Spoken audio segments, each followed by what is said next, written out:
सभी को good evening to all PSI members who are joining today for the Friday webinar. We have today with us Milind Deshmukh ji. ये नासिक में रहते हैं और वहीं पे उनका कमर्शियल फोटोग्राफी का वहाँ पर व्यवसाय उनका है, उनका स्टूडियो वहाँ पर है और कई सालों से इस व्यवसाय में वो है। और उनकी जो स्पेशलिटी है वो है पोर्ट्रेचर। पोर्ट्रेचर में उन्होंने काफ़ी महारत हासिल की है और हमारे जो एक फॉर्मर मेंबर है, world renowned portrait photographer Shri KG Maheshwari ji, उनके ये शिष्य है। माहेश्वरी जी को ये बहुत मानते हैं। उन्होंने जो भी इनको देशमुख जी को सिखाया है उसी उसका पालन वो आज तक करते हैं और अपना गुरु उनको मानते हैं। हमारे पुराने मेंबर तो हम लोग सब जानते ही है माहेश्वरी जी को, और नए मेंबर्स को मैं बताना चाहता हूँ कि बहुत सीनियर पर्सनालिटी थी वो। और उनका जो महारत थी उनको वो उसमें थी कि आउटडोर पोर्ट्रेचर, मनाली वगैरह ऐसे दूर दूर वो जाके वो पोर्ट्रेट फोटोग्राफी करते थे और उसके लिए वो पूरे वर्ल्ड में वो जाने जाते थे। तो ऐसे माहेश्वरी जी के शिष्य आज हमारे साथ है देशमुख जी। मैं उनका तहे दिल से स्वागत करता हूँ और उनसे हम जान लेंगे कि उनकी फोटोग्राफी में जर्नी कैसे रही और उनका स्पेशलिटी जो है पोर्ट्रेट फोटोग्राफी, उसके बारे में हम आज उनसे जान लेंगे। कई तरह की लाइटिंग जो है स्टूडियो फोटोग्राफी में यूज़ की जाती है, उसके बारे में आज वो हमको बताएंगे और उसके उनके एग्जाम्पल्स भी बताएंगे। तो मिलिंद जी, हम शुरू करते हैं। हाँ, राजेंद्र जी, थैंक यू। हाँ जी। Thank you PSI all body members और राजेंद्र जी, मुझे आप लोगों ने जो अपॉर्चुनिटी दिया यहाँ पर आपके प्लेटफॉर्म पर बात करने की, इसके लिए मैं सबका शुक्रिया अदा करता हूँ। उसी के साथ मेरे ख्याल से मैंने अभी अभी पढ़ा है, KK सर हाजिर है अपने मीटिंग में, KK माहेश्वरी, जो अच्छा, हाँ, जो ओके बाबूजी बेटा, के पुत्र है, चिरंजीव है बाबूजी के। उनका भी तो स्वागत करते हैं हम लोग। हाँ, KK सर का हम लोग तहे दिल से स्वागत करते। बहुत बहुत शुक्रिया सर, आप मीटिंग अटेंड कर रहे। मैंने खाली उनको बोला था कि मैं बाबूजी की बात करूंगा उधर, तो उन्होंने मीटिंग ज्वाइन कर लिया। और बहुत से बड़े बड़े लोग हैं हमारे साथ में। रमेश पेडनेकर जी है, मेरी बहुत बार बात हो गई उनसे। और रविंद्र देवधर है जो बहुत अच्छा काम करते हैं। और रामेश्वर बाबू है जो मैं उनके साथ में, मेरे ख्याल से सारडा ही है रामेश्वर, वो ऐसा मेरे को लग रहा है। तो सेव नंबर है तो शायद वही हो गए। तो सभी का फिर से एक बार मैं इस प्लेटफॉर्म पे स्वागत करता हूँ और PSI का शुक्रिया अदा करता हूँ जो जिन्होंने मुझे यहाँ इस प्लेटफॉर्म पे आने का मौका दिया और बात करने का इसके मौका लिए दिया। इसके लिए मिलिंद जी, हाँ, हमको शुक्रिया अदा करना चाहिए सुधीर धर्माधिकारी जी का, कि उनके थ्रू मैंने आपसे कांटेक्ट किया। तो थैंक यू वेरी मच, आपने याद दिलाया। सुधीर जी धर्माधिकारी से मेरी बात हो गई थी सबसे पहले, हाँ, और उन्होंने बोला था कि आप PSI पे भी करो। मैंने भी बोला था कि मुझे PSI पे वेबिनार करने में बहुत अच्छा लगेगा, मैं करूंगा। आप बताइए, आप सजेस्ट करेंगे तो मैं कर दूंगा। तो शायद सुधीर जी ने आपको बताया कि इनका आप वेबिनार रखिए, और यस यस। उनकी वजह से ये सब हो पा रहा है, इसलिए। और सुधीर जी का इतना है कि वो इतना अच्छा काम करते हैं, फिर भी वो मेरे वर्कशॉप में आके मेरा वर्कशॉप अटेंड करके गए थे, अच्छा अच्छा। नासिक में आके। तो अच्छा बहुत अच्छा फ्रेंडशिप है मेरा भी सुधीर जी से। और काफी लोगों को फिर मैं जानता नहीं हूँ, आप सब लोग मेरे से बहुत बड़े भी है। मैं यहाँ कुछ सिखाने नहीं आया हूँ, सबसे पहली बात बताता हूँ कि मैं कुछ सिखाऊंगा नहीं, मैं सिखाने नहीं आया। सब लोग बहुत बड़े बड़े हैं, अपने अपने जगहों पर बहुत अच्छा काम करते। मैं आपसे बहुत छोटा हूँ और मैं कुछ आपको सिखाऊंगा नहीं।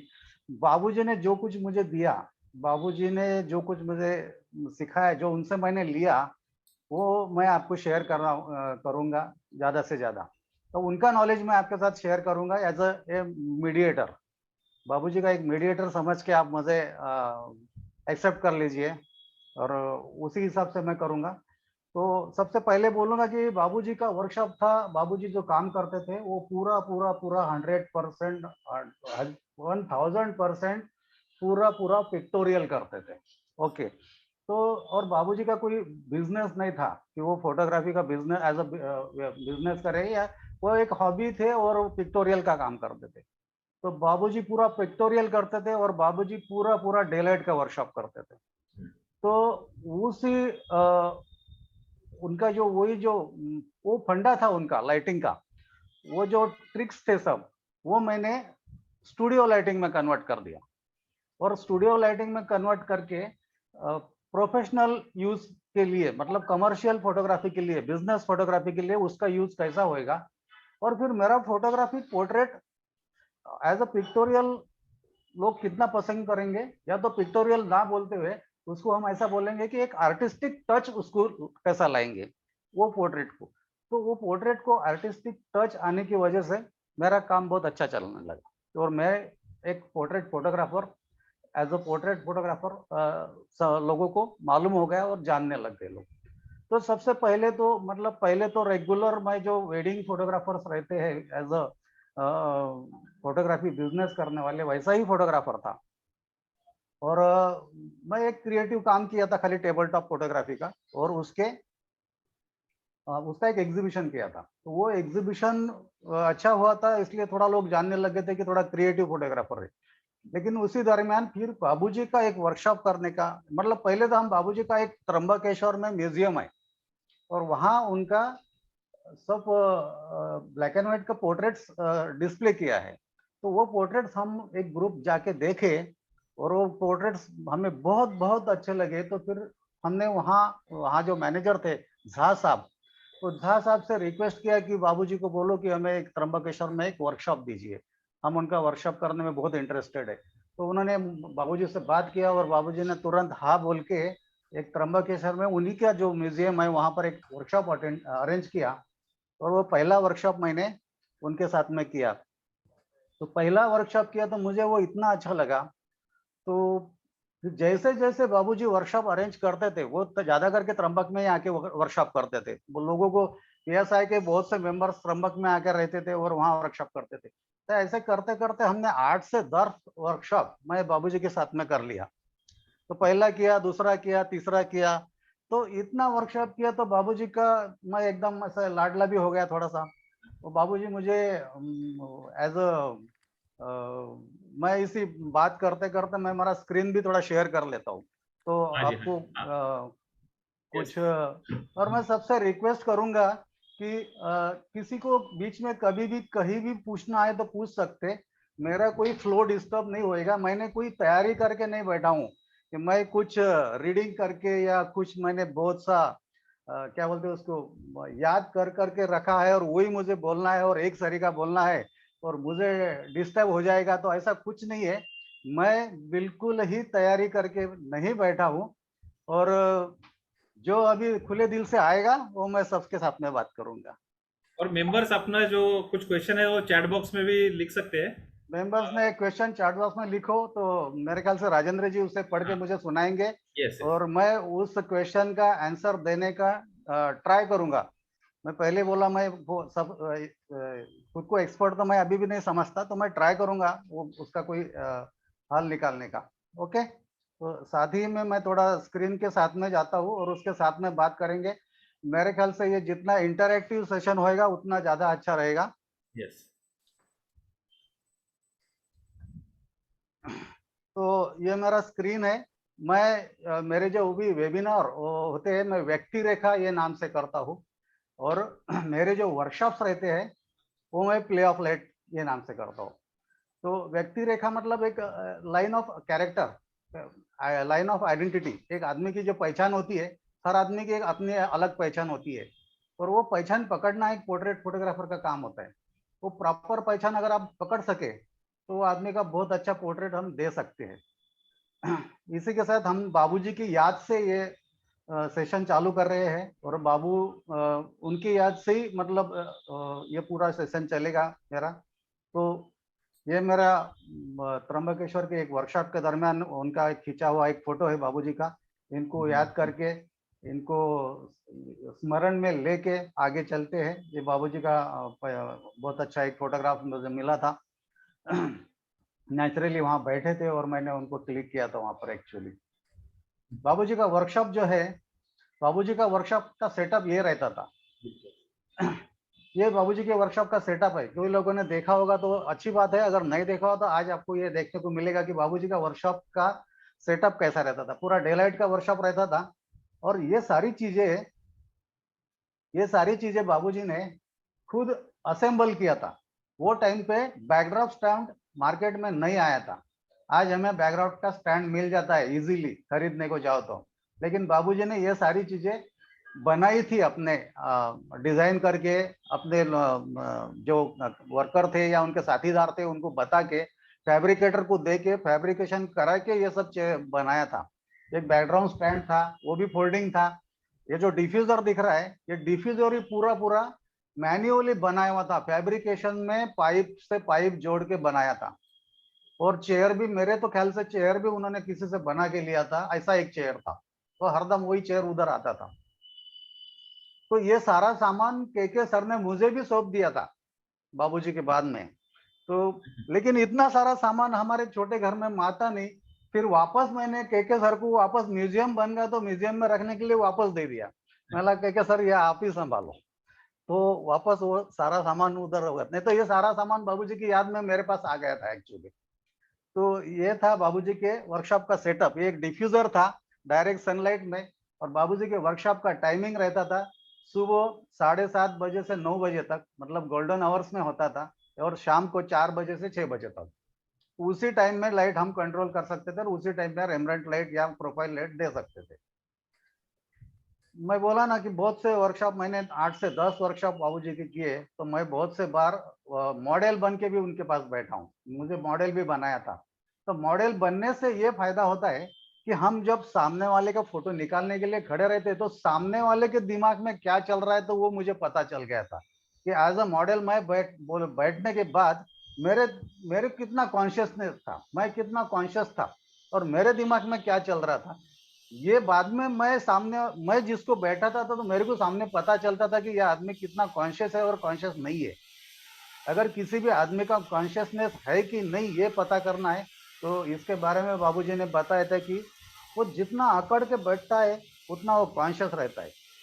उसके हाथों पर से पता चलता है, वो अगर बैठता है तो उसके ऐसे हाथ रहते हैं, ऐसे सीधे हाथ रखा के बैठे, एकदम टाइट उंगलियां रहती है। तो ये कॉन्शियस होता है। उस कॉन्शियसनेस निकालना है तो उसका कॉन्शियसनेस फिर ऐसा जब फ्री हो जाएगा तो उसका कॉन्शियसनेस निकलता है। तो ये सारी बातें बारीक बारीक, इतनी बारीकी है मुझे समझ में आई बाद में बाबूजी को। मैं आगे आगे जैसे जैसे स्लाइड जाएगा मैं उसके बारे में बात करूंगा। तो बहुत सी बारीकियां है इसमें और मैं खुले दिल से जो बाबूजी ने दिया वो पूरा का पूरा आज देने का ट्राई करूंगा आपके सामने। बाबूजी का ये दूसरा रूप है। मतलब हम वर्कशॉप सब खत्म होने के बाद में बाबूजी बहुत थोड़ा थक गए थे, फिर वर्कशॉप बंद हो गए, तो मैं उनके घर पे भी उनके मिलने जाता था। घर पे मिलने जाता था तो ये रूप में वो बहुत थके रहते थे। लेकिन जब मैं वहां जाता था तो उनके उनका पैशन था फोटोग्राफी और फोटोग्राफी का वर्कशॉप और पोर्ट्रेट फोटोग्राफी। तो जब भी मैं वहां जाता था तो वो बिल्कुल खिल के उठते थे और खिल के उठ के हैप्पी हो जाते थे, बिल्कुल प्रसन्नता होती थी। हमने बहुत से बार, मैं मेरी फैमिली के साथ उनके घर गए, डिस्कशन किया। और 2-3 बार मैं गया तो समीर जी मेरे साथ में थे। आप सब लोग समीर जी को जानते हैं, समीर मोहिते को।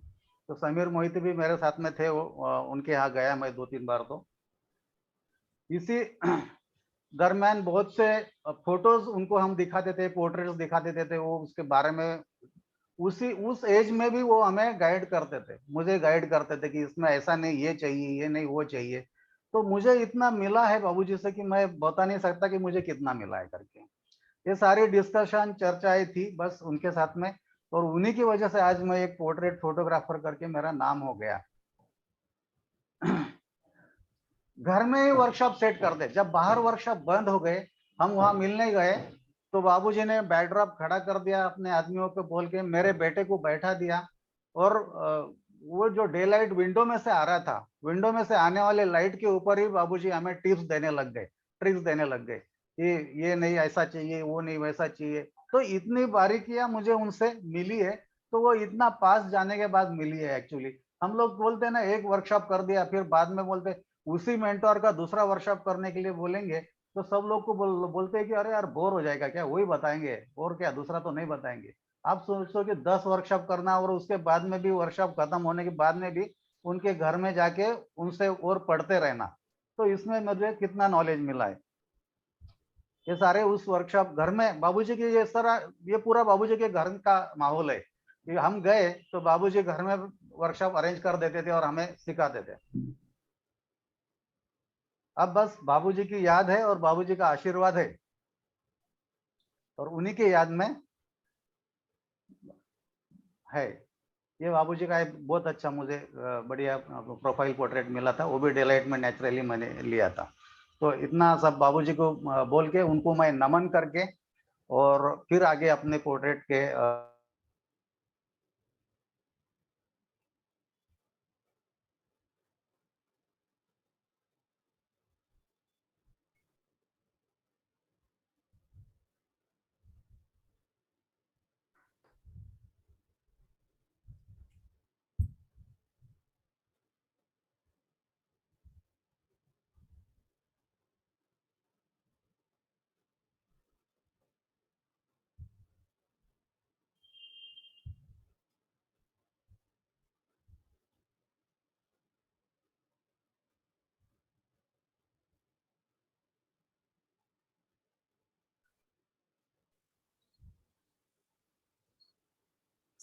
वाघमारे.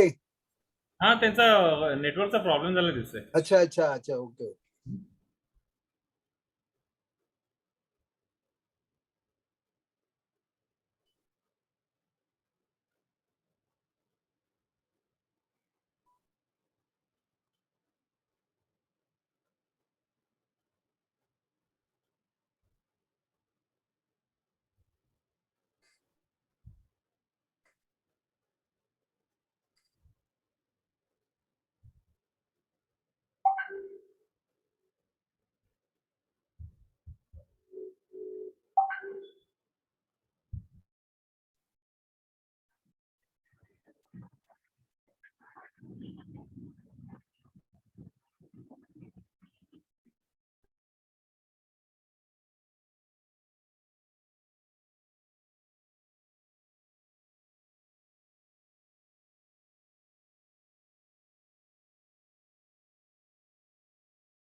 हाँ, तो आप कह रहे थे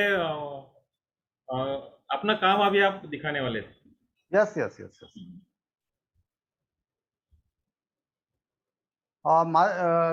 सर मेरा वो स्क्रीन शेयरिंग का ऑप्शन ऑन कर दीजिए। हाँ जी, करता हूँ सर. Yes.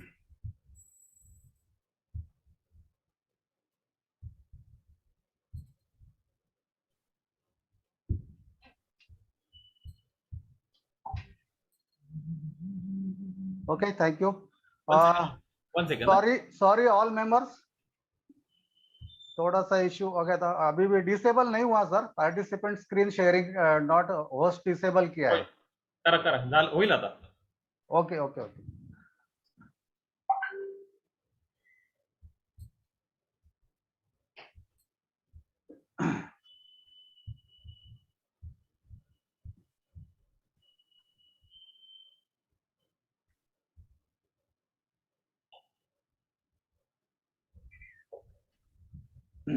तो हम फाइनली बाबूजी को याद करके आगे बढ़ते हैं। ओके। जो मैंने बोला है कि मेरे जो गुरु है के जी माहेश्वरी सर, उनसे ही सब सीखा है और उनसे याद से अभी हम आगे बढ़ते हैं। ये मेरा छोटा सा बायोडाटा है, कुछ नेशनल इंटरनेशनल अवार्ड्स है और कुछ लोकल है और कुछ मेरा एक वर्कशॉप था जो इंडिया वर्ल्ड रिकॉर्ड उसको मिला था, जो वर्कशॉप को मतलब सेमिनार था और उसको 600 प्लस फोटोग्राफर्स ने अटेंड किया था, इसलिए वो लार्जेस्ट फोटोग्राफी ऑफ वर्कशॉप करके एक इंडिया वर्ल्ड रिकॉर्ड में उसका नोंद हुआ था एक्चुअली। मेरे लिए एक प्राउड मोमेंट थी। और मैं बोला था कि मेरा जो वर्कशॉप मैं करता हूँ प्ले ऑफ लाइट के नाम से करता हूँ। तो ये प्ले ऑफ लाइट जो है ये कहाँ से आया, मतलब ये वर्ड भी मैं कहाँ से आया, तो ये वर्ड भी बाबूजी के मुंह से आया है एक्चुअली। बाबूजी को कोई पत्रकार ने पूछा था कि सर अच्छे फोटोग्राफ्स में क्या देखना चाहिए, एक अच्छा फोटोग्राफ देखने के लिए या तो एक अच्छे फोटोग्राफ्स में अपने क्या देखना चाहिए, तो उन्होंने बोला था कि प्ले ऑफ लाइट, एक लाइट का गेम होना चाहिए, लाइट एंड शैडो का प्ले होना चाहिए, तो वो एक अच्छा फोटोग्राफ हो सकता है। तो वही वर्ड मैंने उनसे लिया और उस मेरे वर्कशॉप को वो नाम दिया था एक्चुअली। अभी हम जा रहे हैं पोर्ट्रेट्स। बाबूजी ज्यादा करके पोर्ट्रेट में ही काम करते थे। बाबूजी ने ये भी बहुत किया, लैंडस्केप किए, फोटोग्राम किए, लेकिन पोर्ट्रेट ज्यादा थे। उनके जो किताब भी है सिल्वर मेमोरीज करके। Yes. तो पोर्ट्रेट का जो डेफिनेशन है आप सब लोगों को पता होगा, ये नेट पर है, नेट पर सब कुछ पढ़ने को मिलेगा, इसके बारे में डिटेल्स भी आप जान सकते हैं। लेकिन मैं खाली इतना बताऊंगा कि मुझे इसमें से क्या ज्यादा अच्छा लगा और क्या इसमें से मैं यूज कर रहा हूँ। A portrait is a painting, photograph, sculpture, or other artistic representation of a person. मतलब कोई भी आर्टिस्टिक रिप्रेजेंटेशन रहो, फोटोग्राफ रहो, पेंटिंग रहो या तो स्कल्पचर रहो, उसमें हमें क्या चाहिए, in which the face and its expression is predominant. मतलब सबसे पहले तो फेस और उसका एक्सप्रेशन हमें चाहिए, फेस प्रॉपर चाहिए, प्रॉपर एंगल फेस को चाहिए और एक्सप्रेशंस बहुत प्रॉपर चाहिए, ये प्रीडोमिनेंट है। उसके बाद में the intent is to display the likeness, personality and even the mood of the person. तो उसका मतलब पोर्ट्रेट बनाते टाइम उसका एक तो लाइकनेस भी जाना नहीं चाहिए, उसका जो ओरिजिनलिटी, लाइकनेस मतलब उसका जो ओरिजिनलिटी है वो भी नहीं जाना चाहिए, पर्सनैलिटी उसका उसमें दिखना चाहिए। अगर कोई बिजनेसमैन है तो वो बिजनेसमैन दिखना चाहिए, अगर कोई एडवोकेट है तो उसके फोटोग्राफ्स में से वो झलकना चाहिए कि आदमी एडवोकेट है करके। ऐसा थोड़ा फोटोग्राफर का ट्राई होना चाहिए, पर्सनालिटी आना चाहिए, लाइकनेस आना चाहिए, फिर उसके बाद में लास्टली मूड्स उसके आना चाहिए, एक्सप्रेशन आना चाहिए। तो ये सारे ट्राई मैंने अपने फोटोग्राफ में लाने का ट्राई किया था एक्चुअली। उसके बाद में एक्सप्रेशन, मैं जब बोला था कि मॉडल कितना कॉन्शियस होता है, तो यूसुफ कार्श एक बड़ा नाम है, वर्ल्ड के टॉप 10 पोर्ट्रेट फोटोग्राफर में से एक नाम है।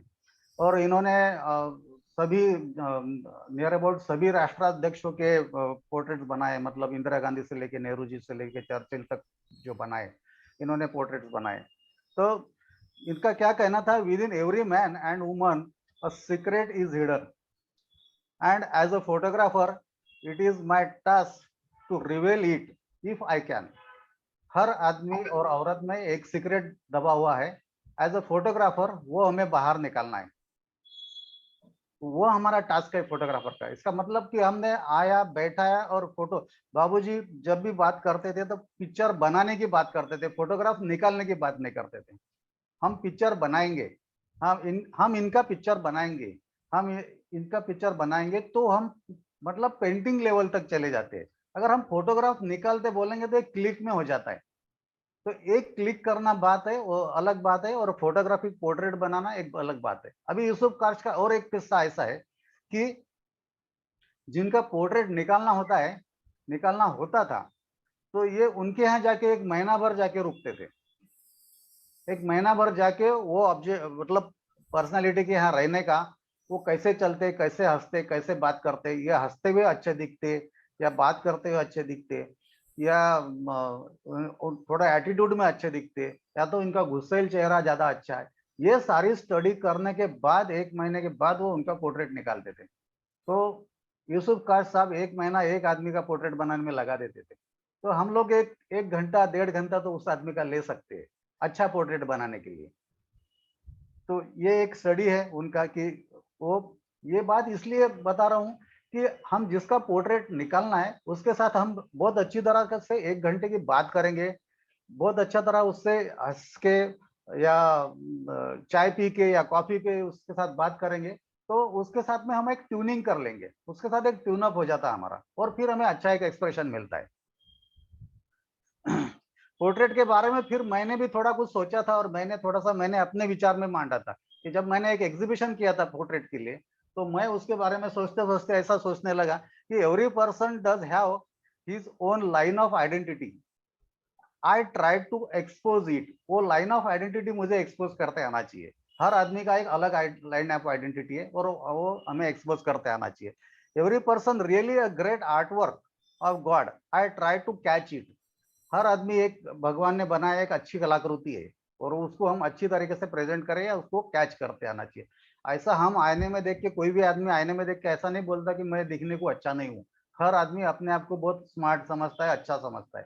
तो फोटोग्राफर का ऐसा बोलना आता है कि अरे ये अच्छा नहीं, इसका फोटो अच्छा नहीं आता, वो अच्छा नहीं दिख रहा है, इसका पोर्ट्रेट अच्छा नहीं बनेगा, इसका चेहरा अच्छा नहीं है, उसका फोटो अच्छा नहीं बनेगा। तो ये हमारा काम नहीं है। हमारे सामने जैसा मॉडल आएगा उसका हमें एक अच्छा पोर्ट्रेट बना के देना, ये हमारा काम है। ये मैं अपने काम में लाता हूँ। आप देखेंगे कि अभी श्रीमान अमिताभ बच्चन जी का फोटोग्राफ किसी को भी निकालने को बोलो तो वो अच्छा ही आएगा, किसी को भी निकालने को बोलो वो फोटोग्राफ अच्छा ही बनेगा। लेकिन एक आम आदमी का फोटो अच्छा निकाल के देना, ये हमारा टास्क है। के बाद में every person smart handsome and beautiful, I try to show it. जो स्मार्ट है, हैंडसम है, ब्यूटीफुल, उनको वैसे के वैसे शो किया तो भी बहुत अच्छा है। लेकिन जो अच्छे नहीं, उनको हमें अच्छा दिखाना है। बाद में every person is having his own exclusive angle and I try to find it. हर आदमी एक एंगल से बहुत स्मार्ट दिखता है, और वो एंगल हमें फाइंड करना रहता है। तो बाबूजी के पास जो चेयर था, आपने जो वर्कशॉप में जो चेयर देखा था, वो चेयर के ऊपर आदमी अगर बैठता था तो बैठने के बाद में उसका पूरा राउंड घुमा के हम देख सकते थे। तो जब वो आदमी को बैठा के पूरा राउंड घुमा के देख लेंगे तो समझ में आता था कि ये आदमी एक एंगल से बहुत स्मार्ट दिख रहा है, और वो एंगल पकड़ के फिर उसको हम लाइटिंग करते थे एक्चुअली। बाद में ये सारी चीजें करने के लिए कुछ चीजें, अब हमें थोड़ा स्टूडियो पे जाऊंगा, या स्टूडियो में मेरे प्रोफेशनल पे जाऊंगा कि उसके लिए हमारे काम में वो चीजें, वो उतना अच्छापन आने के लिए क्या क्या चीजें जरूरी है और बहुत जरूरी है। सबसे पहले तो हमारे स्टूडियो के आइडियल साइज क्या होती है, चलो थोड़ा सा प्रोफेशनल की तरफ जाएगा कि स्टूडियो लोग तो अपने एक 10x12 के 10x20 के गाले में भी स्टूडियो डाल देते हैं, लेकिन वो स्टूडियो कितना प्रॉपर होता है, वहाँ उतनी जगह ही नहीं मिलती कि हम अच्छा काम कर सके। तो एक स्टूडियो के लिए प्रॉपर एक कम से कम 15 फीट का विड्थ और 30 फीट का डेप्थ होने हो तो हम एक अच्छा पोर्ट्रेट निकाल सकते हैं। तो ये किस लिए चाहिए, ये भी बात जरूरी है कि मैं बता रहा हूँ इतना जरूरी है, तो इतना क्यों जरूरी है, तो ये किस लिए चाहिए। तो क्या है, बैकड्रॉप से ऑब्जेक्ट बैठने के लिए हमें बताया गया है कि बैकड्रॉप से ऑब्जेक्ट बैठाने के लिए एक 4 से 6 फीट का डिस्टेंस चाहिए। एक 6 से 7 फीट अगर डिस्टेंस मिलता है तो ही बैकग्राउंड और ऑब्जेक्ट में ज्यादा अच्छा सेपरेशन मिलता है। उसके बाद में स्टूडियो के इनर वॉल कलर्स कैसे चाहिए, तो वो 18% ग्रे चाहिए, न्यूट्रल कलर चाहिए, जो कोई कलर का टिंच हमें फोटो में नहीं डाले और कोई कलर बाउंस करके फोटो में ना आए। उसके बाद में आइडियल लेंस, हमने बाबूजी से पूछा था कि आइडियल लेंस क्या होना चाहिए पोर्ट्रेट के लिए, तो बाबूजी ने जब बताया था कि 70 to 100 mm से आप काम करिए, तो हमने भी वही पूछा था कि क्यों बता रहे हैं ऐसे आप। तो सबसे आइडियल लेंस आज के तारीख में तो पोर्ट्रेट निकालने के लिए होता है 50 mm normal lens, 58 mm normal, जो अपनी आंखों से दिख रहा वैसा ही सामने आएगा, कोई डिस्टॉर्शन नहीं आएगा, किसी वाइड एंगल का डिस्टॉर्शन नहीं आएगा, या तो टेली का डिस्टॉर्शन नहीं आएगा। लेकिन जब हम 50 mm या 58 mm से काम करते हैं तो बस्ट फोटो के लिए मुझे ऑब्जेक्ट के 1 से 1.5 फीट तक नजदीक जाना पड़ता है। तो इतना नजदीक जाने के बाद में मेरा मॉडल और कॉन्शियस हो जाता है। तो और कॉन्शियस होने की वजह से फिर 70 mm से 100 mm तक हम अच्छा पोर्ट्रेट ले सकते हैं। तो आइडियल लेंस बाबूजी ने हमें बताया था कि आप 70 mm से 100 mm तक आप काम कर सकते हैं। फिर आता है आई लेवल। बहुत से लोग, आजकल तो फैशन हो गया है, प्री वेडिंग आप बताएंगे या तो और कोई फैशन फोटोग्राफी या और कोई वेडिंग फोटोग्राफी में मैं देखता हूँ जो बंदे होते हैं वो ज्यादा से ज्यादा नीचे बैठ के फोटो निकालते हैं, ज्यादा से ज्यादा नीचे लो एंगल से फोटो निकाल रहे। लेकिन पोर्ट्रेट में आपको डिस्टॉर्शन ना आने के लिए आई लेवल जो है वो सेंटर आई लेवल होना चाहिए। जितना भी फ्रेम मैं सिलेक्ट कर रहा हूँ, अगर बस्ट का फ्रेम सिलेक्ट है तो जितना भी फ्रेम मैं सिलेक्ट कर रहा हूँ उसके सेंटर में मेरा कैमरा आना चाहिए, तो वो परफेक्ट आई लेवल होएगा। उसके बाद में आई पोजीशन ऑफ मॉडल, ये तो मतलब बाबूजी की दी हुई बहुत बड़ी देन है कि आंखों की पोजीशन कैसी होना चाहिए।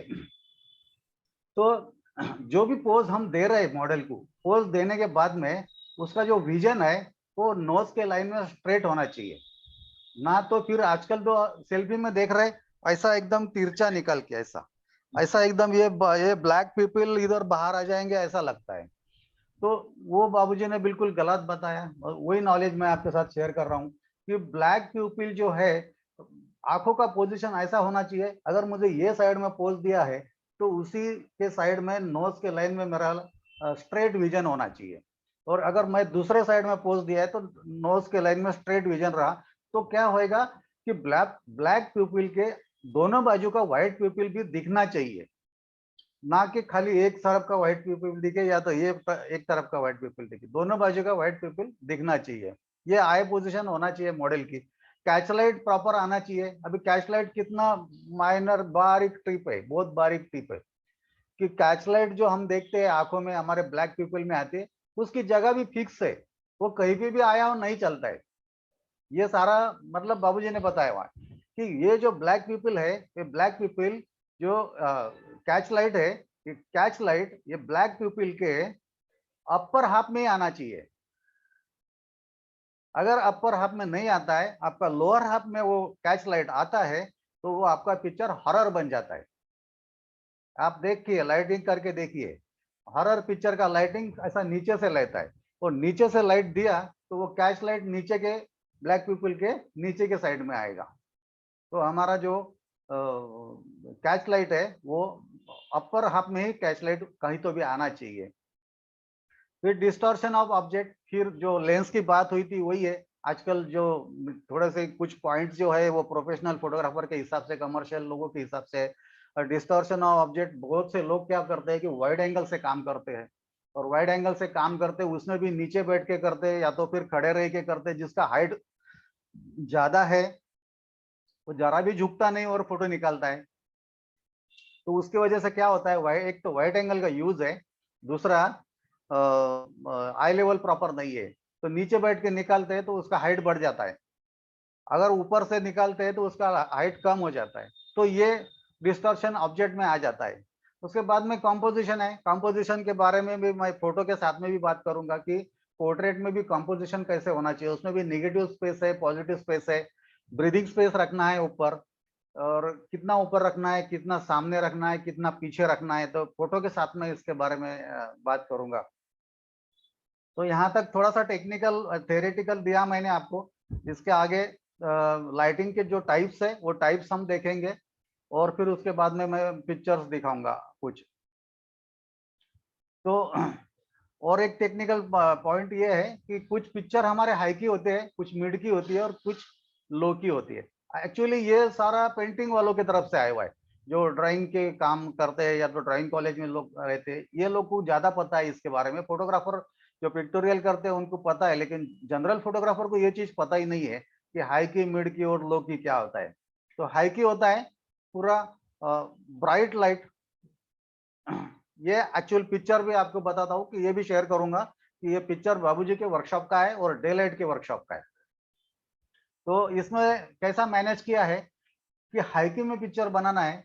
उनका जो बियर्ड है पूरा व्हाइट है, उसके बाद में तो कलर भी थोड़ा सा फेयर है, उन्होंने टोपी भी व्हाइट पहना है, तो उनके शर्ट तो दूसरा कलर का था, तो शर्ट दूसरा कलर का था, तो इसलिए उनको व्हाइट कलर का टॉवेल या शॉल बाबूजी ने रैप कर दिया, और उसके बाद में बैकग्राउंड ही व्हाइट यूज किया। तो ये पूरा थीम ऐसा रहता था कि कलर हार्मनी, या तो एक ही बैकड्रॉप कपड़ा बाकी ऑर्नामेंट एक ही कलर के रहे, उसकी एक हार्मनी क्रिएट हुए, तो हमें फेस जो है, कैरेक्टर जो है वो बाहर आके मिलेगा। इसमें हाइकी में जो है पूरा ब्राइट पिक्चर रहता है, मिड की में 50% ब्लैक 50% व्हाइट रहता है, मतलब मिडल टोन में आता है, और लो की पूरा ब्लैक ही आता है। लोकी में पूरा कम से कम व्हाइट यूज होता है। तो लोकी की पिक्चर ऐसा है कि पेंटिंग भी जो लोग करते थे कि 2-3 स्ट्रोक में अगर किसी का कैरेक्टर मिल जाए तो वो पेंटर को बहुत बड़ा पेंटर मानते हैं। तो वैसे ही फोटोग्राफ में थोड़े से लाइट में अगर किसी का कैरेक्टर पूरा अपने को मिल जाए तो काम में भी मजा आता है और पूरा ड्रामेटिक लाइटिंग मिलता है एक्चुअली।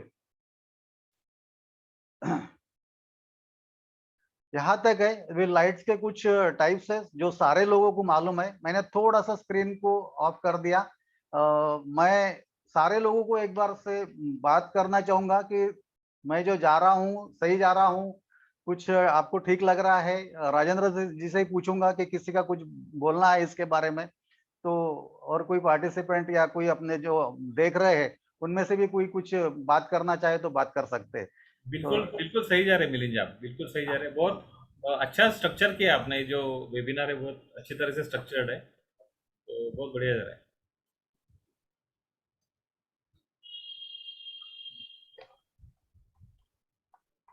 ओके, तो शायद किसी को बोलना तो नहीं है, फिर मैं आगे जाता हूँ थोड़ा। अगर किसी को बात करना है तो कभी भी रुका कर बात कर सकते हैं, चैट बॉक्स में भी डाल सकते हैं आप। वापस से स्क्रीन शेयर पे आता हूँ। पोर्ट्रेट के लिए जो फेस के ऊपर हम लोग लाइटिंग करते हैं, बेसिकली 6 टाइप के लाइटिंग है जो पिक्टोरियल में भी यूज होते हैं। लेकिन इसको फैशन के तरफ से देखो मत। फैशन की तरफ देखेंगे तो और 100 टाइप की लाइट फैशन वाला बना सकता है और दे सकता है और डाल सकता है। जो अपने हिसाब से जैसा चाहिए वैसा लाइटिंग करके वो आदमी, वो फोटोग्राफर वो लाइटिंग कर सकता है। तो फैशन की तरफ से ना देखते हुए हम अपने पिक्टोरियल टाइप के हिसाब से देखें तो बेसिक 6 लाइट मेरे तो भी आज तक के जानने में है, वही 6 लाइट है जो सब लोग आज तक देते हैं। इसमें पहला जो लाइट है और सबसे मेन और फाउंडेशन लाइट बोलते हैं इसको, ये रेमरेंट लाइट है। पोर्ट्रेट रेमरेंट पोर्ट्रेट लाइटिंग या तो 45 डिग्री लाइट बोलते हैं, बहुत से लोग इसको 45 डिग्री भी बोलते हैं। उसके बाद में सिंगल लाइट पोर्ट्रेट, जो भी एक ही लाइट से काम कर रहे हैं, या तो विंडो से लाइट आ रहा है, कोई डोर से लाइट आ रहा है तो उसमें काम कर रहे हैं तो सिंगल लाइट पोर्ट्रेट हो सकता है। उसके बाद में शॉर्ट और ब्रॉड लाइट होता है। शॉर्ट और ब्रॉड लाइट क्या होते हैं, ये सारे लाइट के एग्जांपल भी मैं आपको बताऊंगा कि ये लाइट ऐसे इसको नाम क्यों पड़े हैं, क्यों दिए जा रहे हैं। शॉर्ट और ब्रॉड लाइटिंग होगा। उसके बाद में प्रोफाइल लाइट होगा, सबको पता है। उसके बाद में स्प्लिट लाइट होगा, ये स्प्लिट लाइट। और लास्टली ये लाइट सबको पता रहता है, बटरफ्लाई लाइट। ओके, इतने सारे लाइट है, मैं थोड़े एक्सप्लेन करूंगा आपके सामने और इसके कुछ एग्जांपल्स दिखाऊंगा। तो ये सारे लाइट बनाने के लिए थोड़ा लाइट का स्टडी होना चाहिए। तो लाइट का स्टडी तो मैं आपको नहीं करवाऊंगा, सबको पता है, सबको लाइट के रूल्स भी पता है। और ये जो बेसिक लॉज है लाइट के, 3 बेसिक लॉज है, ये सबको आप लोगों को पता ही होंगे। शायद नहीं पता है तो आप नेट पर से इसको पढ़ के आप समझ सकेंगे। तो ये बेसिक लॉज हमें पता होना चाहिए। पहला लॉ है साइज एंड सॉफ्टनेस का, मतलब साइज छोटा है तो क्या होएगा, बड़ा साइज है लाइट का तो क्या होएगा। और दूसरा लॉ है डिस्टेंस एंड सॉफ्टनेस। और तीसरा है इंटेंसिटी और डिस्टेंस। ये 3 लॉज का पता होना चाहिए। तो तीनों लॉज एक्सप्लेन करना इतना अपने पास आज टाइम नहीं रहेगा, हम वो हिसाब से आगे जाएंगे। ये लॉज आप थोड़ा सा नेट पर से भी पढ़ के इसके बारे में समझ सकते हैं। अभी हम हमारे जो लाइट है 6 टाइप के उसको थोड़ा देखेंगे। रेमरेंट लाइटिंग और 45 डिग्री। तो रेमरेंट लाइट का ये एग्जांपल है। अभी इसमें क्या होता है, मेरा कर्सर दिखता है सबको? यस यस, दिख रहा है। हाँ। तो रेमरेंट लाइट हुआ परफेक्ट हुआ कि नहीं, या रेमरेंट लाइट कैसा होना चाहिए, क्या रहता है रेमरेंट लाइट में, ये देखने के लिए जो ऑब्जेक्ट को हमने पोज दिया, जो साइड में पोज दिया वो साइड से एक की लाइट डाले जाएगा। जो हमारे लाइटिंग में हम 4 लाइट यूज करते हैं, मतलब लोग फैशन में कितने भी लाइट यूज कर सकते हैं, लेकिन हमारा बेसिक जो स्टूडियो के लाइट है 4 लाइट होना चाहिए। तो 4 लाइट के हमारे पास नाम भी है कि हम 4 लाइट, सब लोग ये जानते भी है, आप लोगों ने बहुत से वर्कशॉप में सुना भी होगा। एक हमारा की लाइट होता है, दूसरा फील लाइट होता है, तीसरा कट लाइट होता है, और चौथा जो लाइट यूज करते हैं वो बैकड्रॉप के लिए यूज करते हैं, जो बैकड्रॉप में पीछे हालो क्रिएट करने के लिए हम लोग यूज करते हैं। ऐसे 4 लाइट मिनिमम हमें होना चाहिए, हमारे पास होना चाहिए स्टूडियो में, तो हम ये काम कर सकते हैं। अब ये चारों लाइट का काम डे लाइट के वर्कशॉप में बाबूजी एक ही लाइट से करते थे, क्योंकि नेचर में एक ही लाइट है, सनलाइट, और उसी से होता था। तो कैसे होता था कि एक टी लाइट करके सनलाइट को यूज किया जाता था, फिल लाइट के लिए बाउंस करके लाइट दिया जाता था, और कट लाइट के लिए भी सिल्वर रिफ्लेक्टर डाल के कट लाइट दिया जाता था। तो ये सारा डे लाइट में होता था। तो डे लाइट नहीं तो स्टूडियो में अगर है हम, तो स्टूडियो में हमारे पास इतने 4 लाइट हम यूज कर सकते हैं। तो पहला जो है हमारा की लाइट है, जो की लाइट मैंने डाला, मेरे राइट की तरफ से डाला है, यहाँ से की लाइट डाला। तो की लाइट डालने के बाद में जहाँ जो साइड से की लाइट डाल रहे उसके अपोजिट चीक के ऊपर यहाँ पर एक ट्रायंगल क्रिएट होता है। तो ये ट्रायंगल परफेक्ट क्रिएट होना चाहिए। ये ट्रायंगल क्रिएट हुआ तो आपका रेमरेंट लाइट परफेक्ट हुआ ऐसा माना जाता है। अभी 45 डिग्री इसलिए बोलते हैं कि जो लाइट इधर से मैंने जो लाइट डाला ये 45 डिग्री से अंदाजे हो जाता है, पूरा पर 45 होता नहीं। जो आदमी को पोज कैसा देते हैं उसके ऊपर थोड़ा डिपेंड होता है, वो 35 भी हो सकता है, 40 भी हो सकता है, और 50 भी हो सकता है, लेकिन एक नाम देने के लिए 45 डिग्री से वो लाइट दिया जाता है। फिर दूसरा लाइट है, ये लाइट हमने यहाँ से यहाँ तक डाला, तो दूसरा लाइट अगर नहीं रहता तो ये पूरा ब्लैक हो जाता, डार्क होता। तो ये डार्कनेस फील करने के लिए खाली एक फील लाइट यूज किया जाता है यहाँ से यहाँ तक, और बाद में एक कट लाइट यूज किया जाता है। बहुत से कमर्शियल या प्रोफेशनल फोटोग्राफी में ये कट लाइट खाली बाल चमकाने के लिए डाल देते हैं, लेकिन इसका काम बाल चमकाना नहीं है एक्चुअली। इसका काम है यहां से यहां तक का डिस्टेंस आइडेंटिफाई करना। ये जो डेप्थ क्रिएट हो रहा है, यहां से यहां तक का जो डेप्थ क्रिएट हो रहा है वो ये लाइट से हो रहा है एक्चुअली। तो ये डेप्थ क्रिएट करने के लिए कट लाइट यूज होता है, ना कि खाली फैशन बोल के उसको एक शाइनिंग करना है इसलिए डालते जाता है, ऐसा नहीं है। तो ये 3 लाइट होते हैं। बाद में चौथा लाइट जो इसमें हालो आया है बैकड्रॉप के ऊपर, ये चौथा लाइट है। तो आज के तारीख में चौथा लाइट नहीं यूज किया तो भी फोटोशॉप में यूज कर सकते हैं, ये चौथा लाइट क्रिएट कर सकते हैं फोटोशॉप में। क्योंकि अगर बाजू का विग्नेट करते गए, डार्क करते गए आजू बाजू का, तो बीच में ऑटोमेटिक हालो आ जाता है और चौथे लाइट का काम हो जाता है। ये है हमारा रेमरेंट लाइट। उसके बाद में single light portrait. Single light के लिए हमारे पास एक ही लाइट है, पोजिंग एज एक्चुअल रेमरेंट के जैसा होता है, और रेमरेंट के जैसा ही की लाइट डाला जाता है, लेकिन उसी की लाइट को अपोजिट साइड से बाउंस करके खाली फील यूज किया जाता है। फिर इसमें कोई कट लाइट नहीं है या तो कोई दूसरा लाइट नहीं दिया है, बैकड्रॉप लाइट भी नहीं यूज होता है, मतलब एक ही लाइट से जो सोर्स मिलता है उसी से काम चलाया जाता है। उसके बाद में शॉर्ट लाइट है और ब्रॉड लाइट। ये एक ही लाइट है लेकिन उसको 2 टाइप से यूज होता है।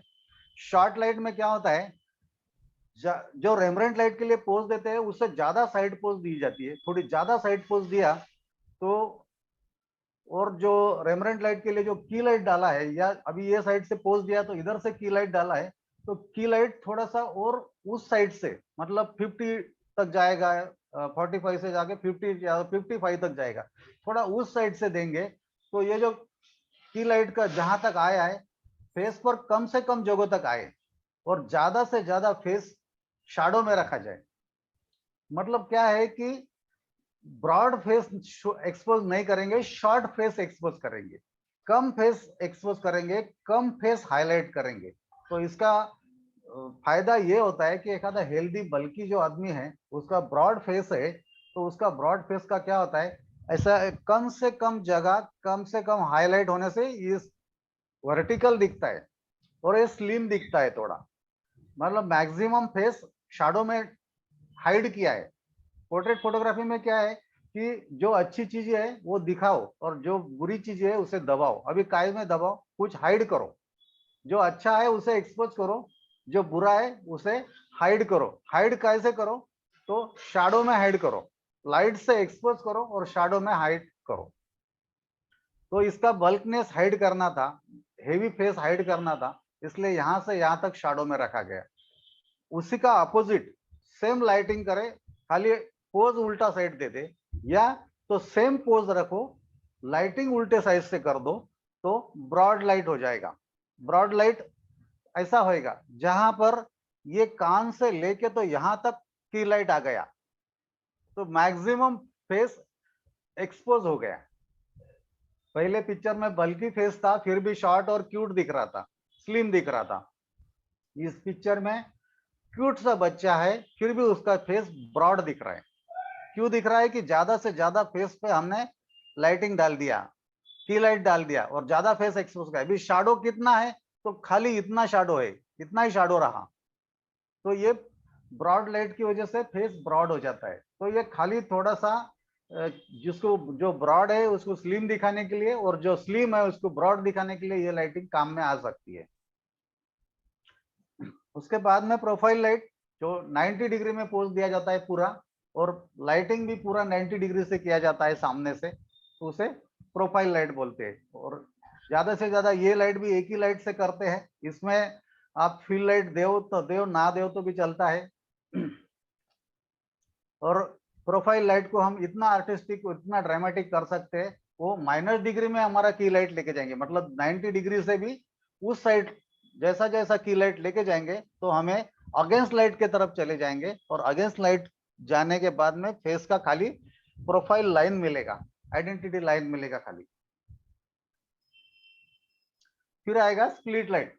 तो स्प्लिट लाइट मतलब इस वर्ड में इसका मीनिंग है, ये लाइट से हम हमारे फेस के, हमारे मॉडल के फेस के दो पार्ट करेंगे। आधा पार्ट जो है हम शैडो में रखेंगे, आधा पार्ट हाईलाइट करेंगे। तो ये, और स्प्लिट लाइट के लिए मैक्सिमम फ्रंट पोज दिया जाता है, और फेस के दो पार्ट हम एक हाईलाइट और एक शैडो में रख के कर सकते हैं। उसके बाद में बटरफ्लाई लाइट, ये सारे लोगों को पता है कि बटरफ्लाई जो है, जो नोज है, नोज का नीचे जो शैडो आता है ये बटरफ्लाई के जैसी आती है। इसमें थोड़ी कम शैडो है, लेकिन थोड़ा सा लाइट को हाइट दे देंगे तो ये और शैडो मिलेगी। तो नोज की लिप्स तक आने वाली शैडो जो है ये बटरफ्लाई के जैसी दिखती है, इसलिए इसको बटरफ्लाई लाइट बोलते हैं। ये लेडीज के लिए ज्यादा यूज होता है, या तो जो लोग मूछ नहीं रखते उसके लिए यूज होता है। अगर मूछ वाले के ऊपर वो शैडो दिखाई नहीं देगा। तो ये सारे लाइट थे। अभी मैं थोड़े पिक्चर शेयर करूंगा, उस बीच में और मैं एक बार बंद करके सबसे बात करूंगा चाहूंगा। किसी को और कुछ ये टेक्निकली के हिसाब, टेक्निकली जो मैंने बताया इसमें कुछ पूछना है तो पूछ सकते हैं, नहीं तो फिर वापस मैं आगे बढ़ सकता हूँ मेरे हिसाब से। मिलिंद जी, आपने लाइट्स तो सारी बता दी, अलग अलग हाँ 6 टाइप के लाइटिंग्स। हाँ और उसमें मॉडिफायर्स के बारे में भी कुछ बताएंगे, मॉडिफायर्स के बारे में। हाँ। तो एक्चुअली जो मॉडिफायर मैं बता रहा था कि जो की लाइट है, वो की लाइट मेरा दिखा, आपने जो देखा होगा कि की लाइट सबसे ब्राइट दिख रहा है मेरा बाकी लाइट से। तो की लाइट के लिए मैंने लाइट सोर्स छोटा कर दिया। मैं छोटा हंडी यूज करता हूँ जो हार्ड लाइट देगा, थोड़ा सा हार्ड एंड सॉफ्ट का जो थ्योरी है वो, कि मुझे जो की लाइट है वो हार्ड और थोड़ा सा ब्राइट चाहिए, और मेरे की लाइट का पावर भी सब लाइट से ज्यादा रहेगा। तो मैं एक हंडी यूज करता हूँ 9 mm की, और उसके सामने सॉक्स लगा देता हूँ। इसके जो सॉफ्ट वॉश को जो कपड़ा आता है उसके सॉक्स बना के उसको लगा देते हैं। तो वो लगा के जितना सॉफ्ट होना उतना सॉफ्ट करते हैं, लेकिन थोड़ा ज्यादा हार्ड ही होना होता है। तो एक हंडी मैं इसके लिए यूज करता। फील लाइट के लिए मैं एक सॉफ्ट वॉश यूज करता, या तो एक ऑक्टाबॉस यूज कर सकते। जितना फील लाइट जितना सॉफ्ट रहेगा उतना अच्छा। तो फील लाइट के लिए आप जितना बड़ा लाइट सोर्स लेंगे तो सॉफ्ट वॉश यूज करो या तो ऑक्टा यूज करो, तो उसमें आपको अच्छी तरीके से शॉर्ट मिलता है। और कट लाइट के लिए मैं एक स्नूट यूज करता। जो स्नूट इसलिए यूज करना है कि कट लाइट आता है अगेंस्ट आता है हमें, तो अगेंस्ट लाइट हमें कैमरा में ना आए, इसलिए कट लाइट के लिए हम एक स्नूट यूज करते हैं। तो इतना ही मॉडिफायर यूज करते हैं। जो अभी जो मॉडर्न मॉडिफायर आ रहे हैं ये सारे सब फैशन के लिए, मतलब लोगों को, मेरे को दिखाना है मेरे पास इतना लाइट है, मेरे पास इतना मॉडिफायर है और मैं ये कर रहा हूँ।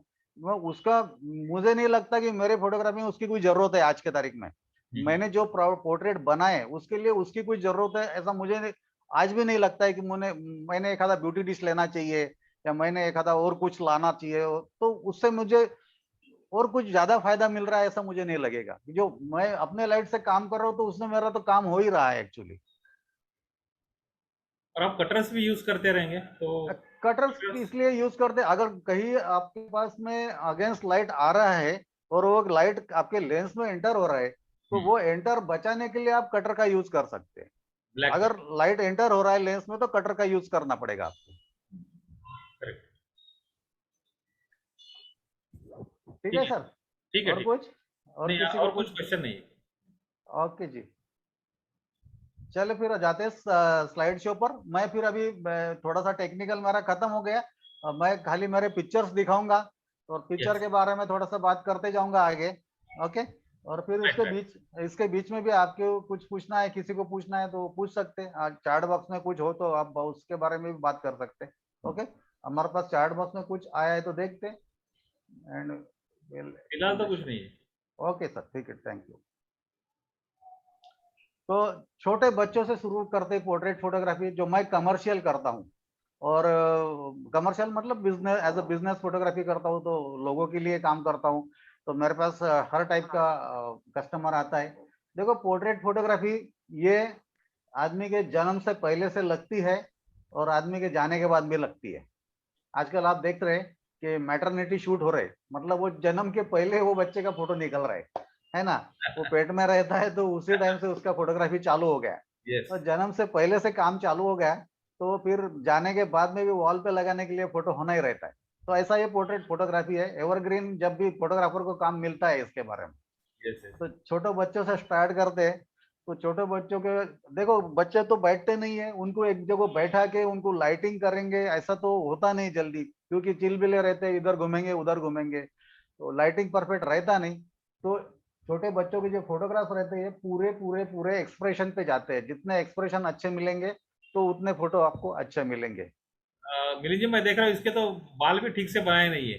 नहीं नहीं, वो एक्चुअली क्या है कि जितना आप नेचुरल रखें। हाँ नेचुरल रखे, मतलब कस्टमर आता है हमारे पास में, कस्टमर फोटो निकालने के लिए बैठा था ना, तो वो हाँ, कंघी लेके उसके बाल एकदम ऐसे प्लेन प्लेन करके रखता है, तो वो फिर वो मजा नहीं रहता है।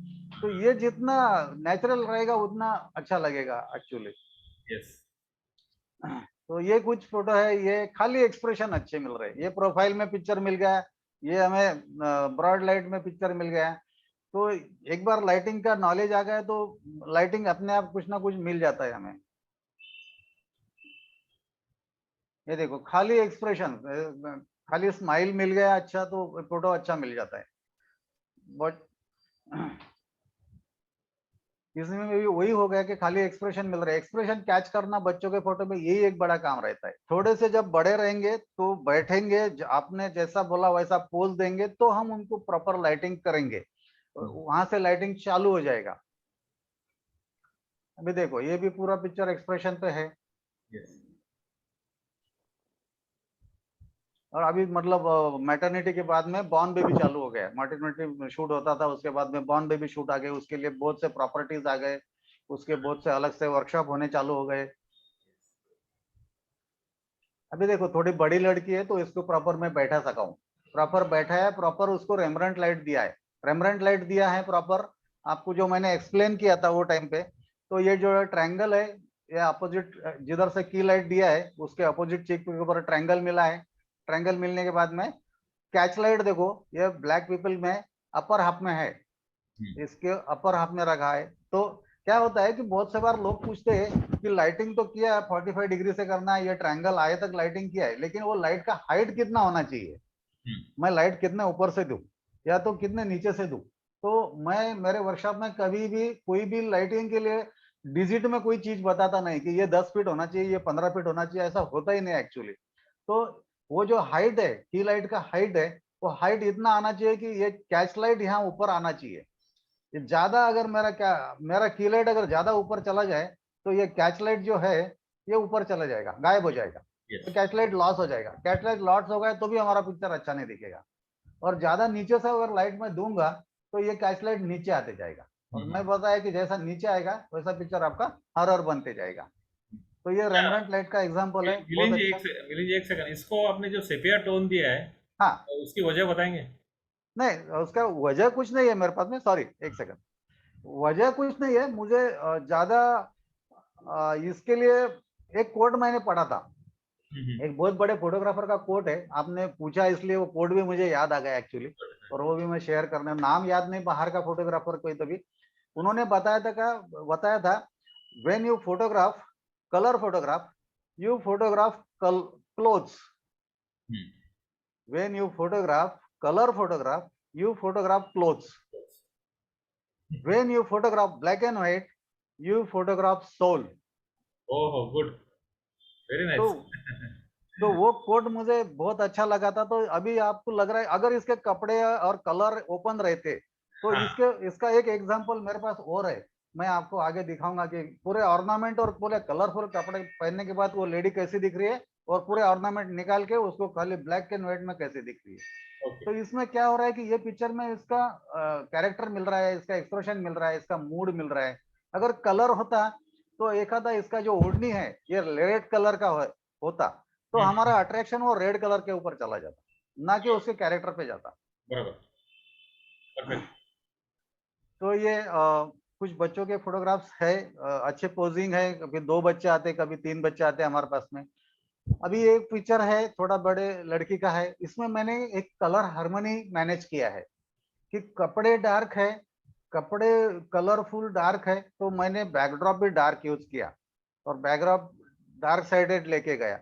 तो उससे हुआ क्या कि मेरा जो कैरेक्टर और मेरा जो ऑब्जेक्ट है वो बाहर आ गया। सेम लेडी का फोटो मैं व्हाइट ड्रेस पे भी शूट किया, तो उसके लिए मैंने बैकड्रॉप के साथ मैनेज किया। ये देखिए, Okay. अगर उसका कपड़ा व्हाइट है, कॉस्ट्यूम व्हाइट पहना है, तो मैं बैकड्रॉप भी व्हाइट यूज किया, तो हार्मनी क्रिएट हो गया और कैरेक्टर बाहर आ गया। अगर कॉन्ट्रास्ट कलर के कपड़े और बैकड्रॉप यूज होते तो फिर कपड़े और बैकड्रॉप के ऊपर ज्यादा हमारा कंसंट्रेशन जाता, कैरेक्टर के ऊपर कम रहता था।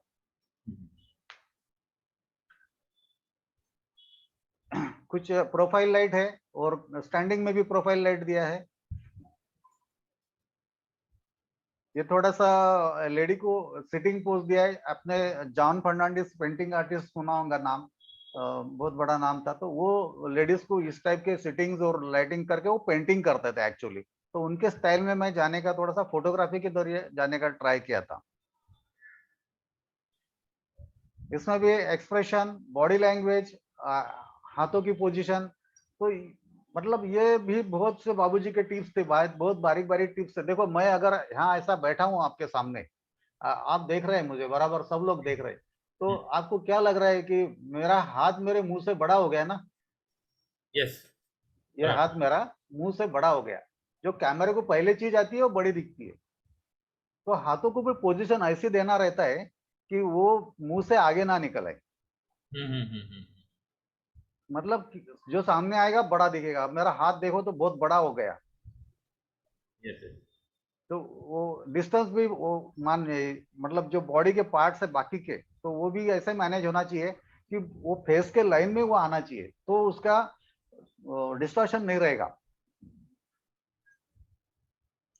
ये भी जॉन फर्नांडिस के जैसा पोज और लाइटिंग देने का ट्राई किया था मैंने।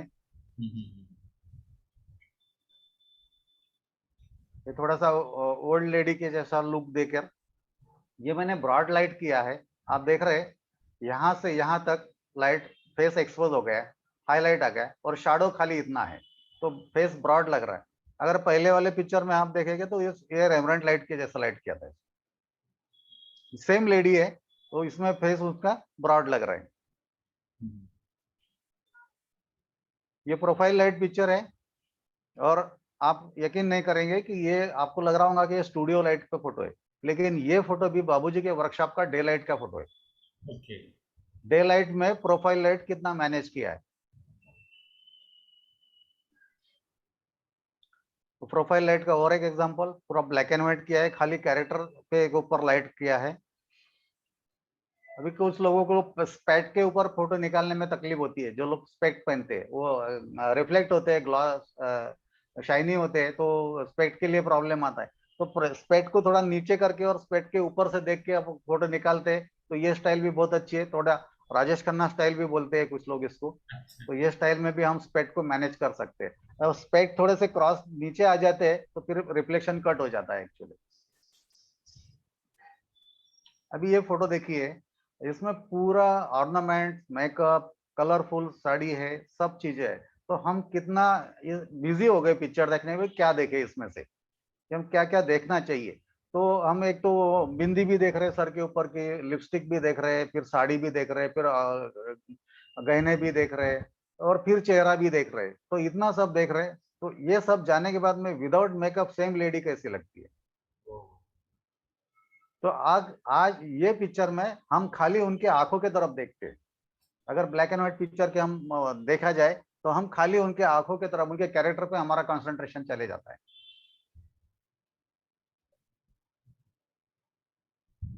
ये वापस प्रोफाइल पिक्चर दिया था एक,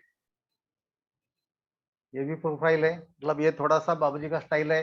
बाबूजी हेयर भी बैंड करते थे, नीचे कपड़ा भी अगर दूसरे कलर के हो वो भी बैंड करते थे। एक्चुअली यहाँ तक रैपिंग करते थे, क्योंकि हमारा जो गले का जो पार्ट आता था ये भी कैरेक्टर को डिस्टर्ब करता था। मतलब आंखों के ऊपर कंसंट्रेशन होने से ये पार्ट डिस्टर्ब करता था। तो यहाँ तक बाबूजी रैपिंग करते थे।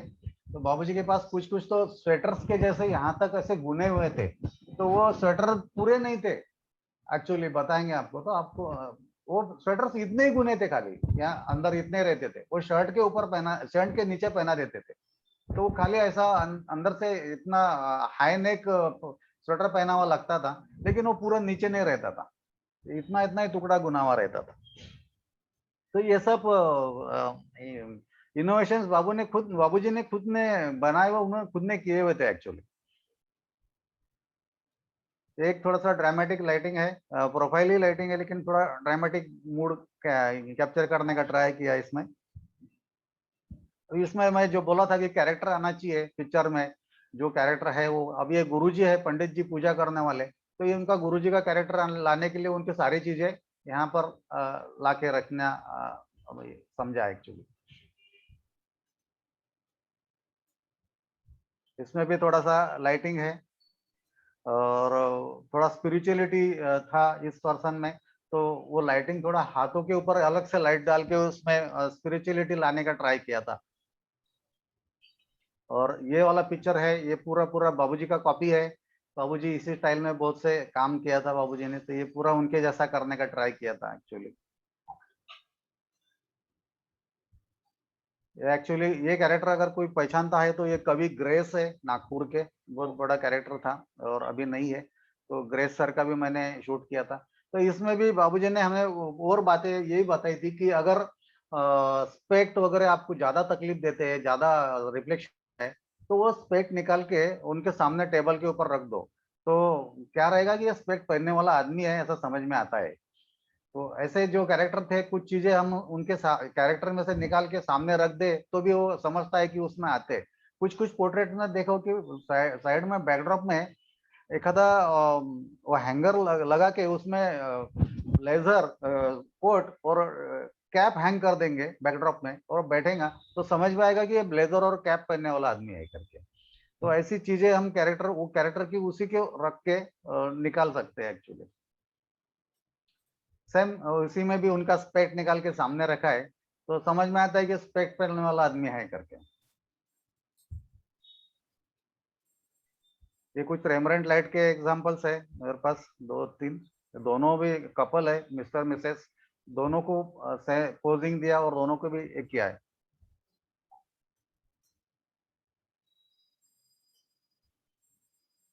ये कैरेक्टर है, रेमरेंट लाइट का एग्जांपल है। इसमें भी कैच लाइट, ट्रायंगल प्रॉपर किया है, कट लाइट से। क्या होता है कि पोजिंग, थोड़ा पोज देना ही रहता है। देखो एकदम फ्रंट से फोटो निकालेंगे पासपोर्ट के जैसा, तो हम ये फेस का एक ही पार्ट निकालेंगे। अगर थोड़ा पोज देके साइड पोज देंगे तो हम ये फेस के दो पार्ट एक्सपोज करते हैं, ये वाला पार्ट और ये वाला पार्ट। तो थोड़ा पोजिंग होना ही चाहिए, थोड़ा साइड पोज होना चाहिए, तो 3D भी क्रिएट होता है। हमारा फोटो 2D रहता है, लेकिन लाइटिंग की वजह से हम उसमें 3D इफेक्ट ला सकते हैं।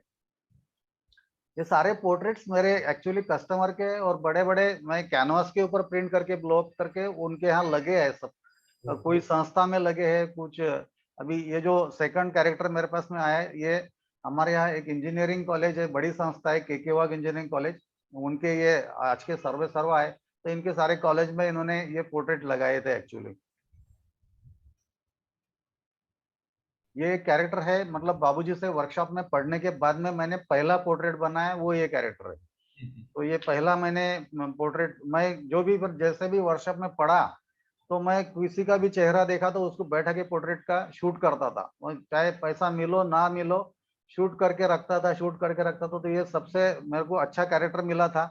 और इसका प्रिंट भी मैंने पहले कैनवास के ऊपर किया, और ये पहला कैनवास पोर्ट्रेट बना के मैंने आयन करके देखा वॉल पे, तो इसमें से मुझे आइडिया आया।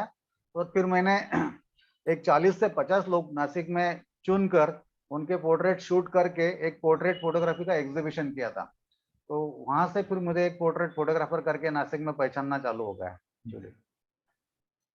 ये वही है, हमने पहले देखा था इसको एग्जाम्पल में।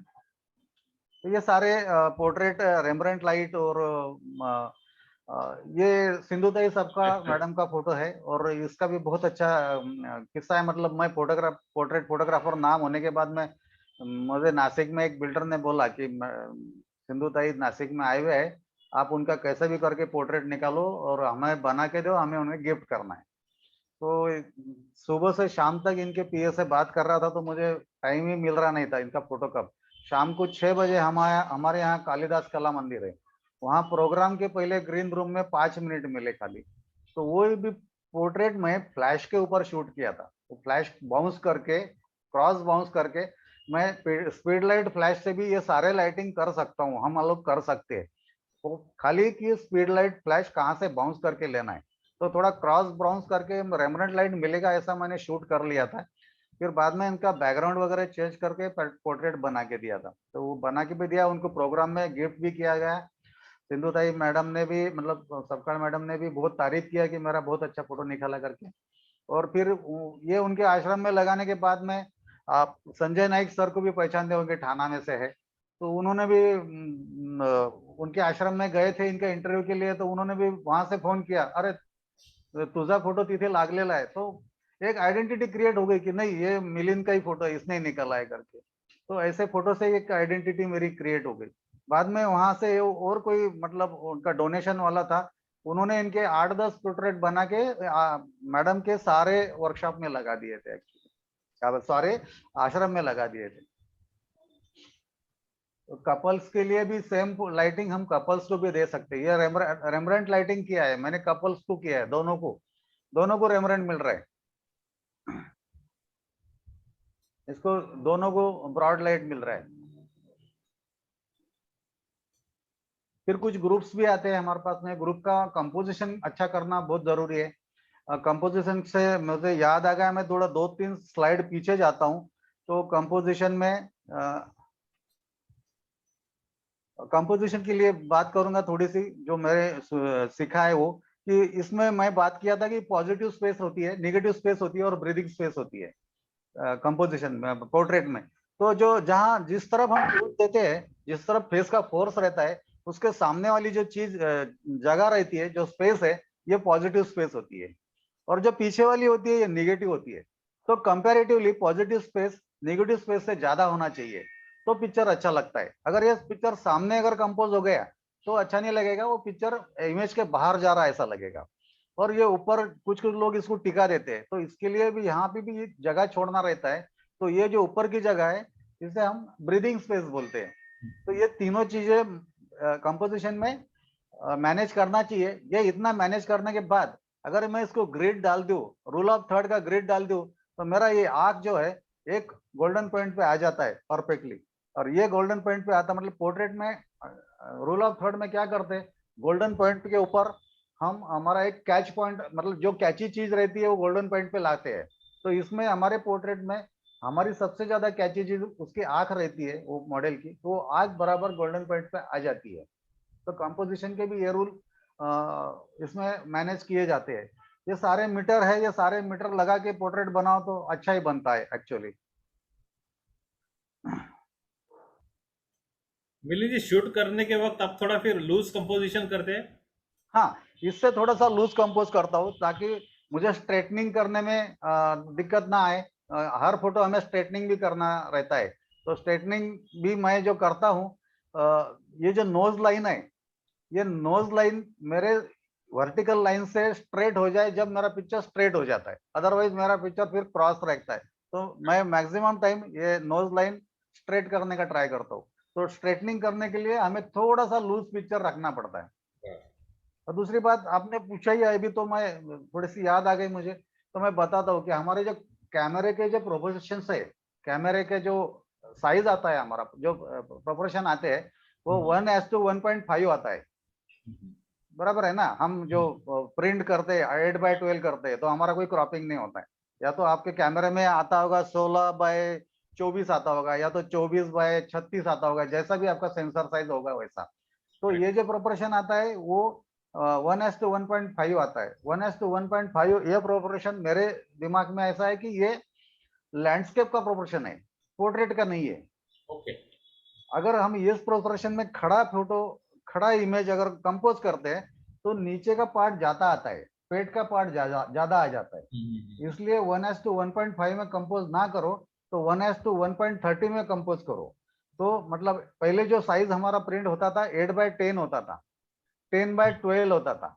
8/12 नहीं करते थे, या 10/15 नहीं करते थे। आज हम 10/15 का प्रिंट लेते, या तो 12/18 का लेते।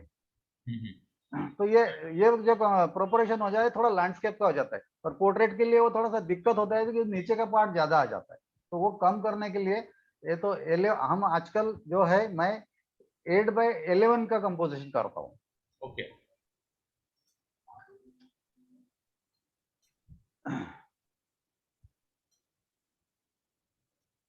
ग्रुप्स का कंपोजिशन ज्यादा अच्छा, मतलब ग्रुप्स को बैठाना कैसा और उनको कंपोज कैसा करना है ये ज्यादा स्किल है। फिर उसके बाद में लाइटिंग करना और शूट करना। फिर ग्रुप्स 4 आदमी के रहेंगे, 6 आदमी के रहेंगे, जैसे ग्रुप आपके पास बढ़ते जाएंगे, ग्रुप को कंपोज करना यही एक स्किल ज्यादा अच्छा होता है।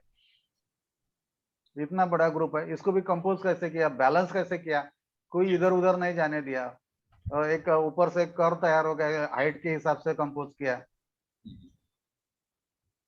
फिर बाद में आता है रिस्टोरेशन। पोर्ट्रेट का रिस्टोरेशन में आजकल अच्छा कमाई है और अच्छा काम भी है। जिनके लोगों के पास मोबाइल के फोटो रहते हैं लेकिन उसका बड़ा फोटो होता नहीं है, तो मोबाइल के फोटो भी हम अच्छा बड़ा बना के दे सकते हैं, लो रेजोल्यूशन को हाई रेजोल्यूशन में लेके जा सकते हैं। तो ये तो ब्लैक एंड व्हाइट छोटे फोटो से हमने कलर करके रिस्टोर करके दिया था। एक्चुअली ये बहुत से लोग करते भी है, सबको आता भी है। ये है डिजिटल पेंटिंग पोर्ट्रेट में। ये जो सिंपल सा पिक्चर है उसको पेंटिंग की तरफ कन्वर्ट करते गए। और ये पिक्चर है देखो, मतलब ये थोड़ा सा कमर्शियल का पार्ट है, प्रोफेशनल फोटोग्राफर के हिसाब से पार्ट है। ये पिक्चर जो भी फोटोग्राफर ने बनाया और हमारे पास में आया एक 4/6 का इमेज आया था, तो इसको हमने पोर्ट्रेट में कन्वर्ट कैसे कर दिया।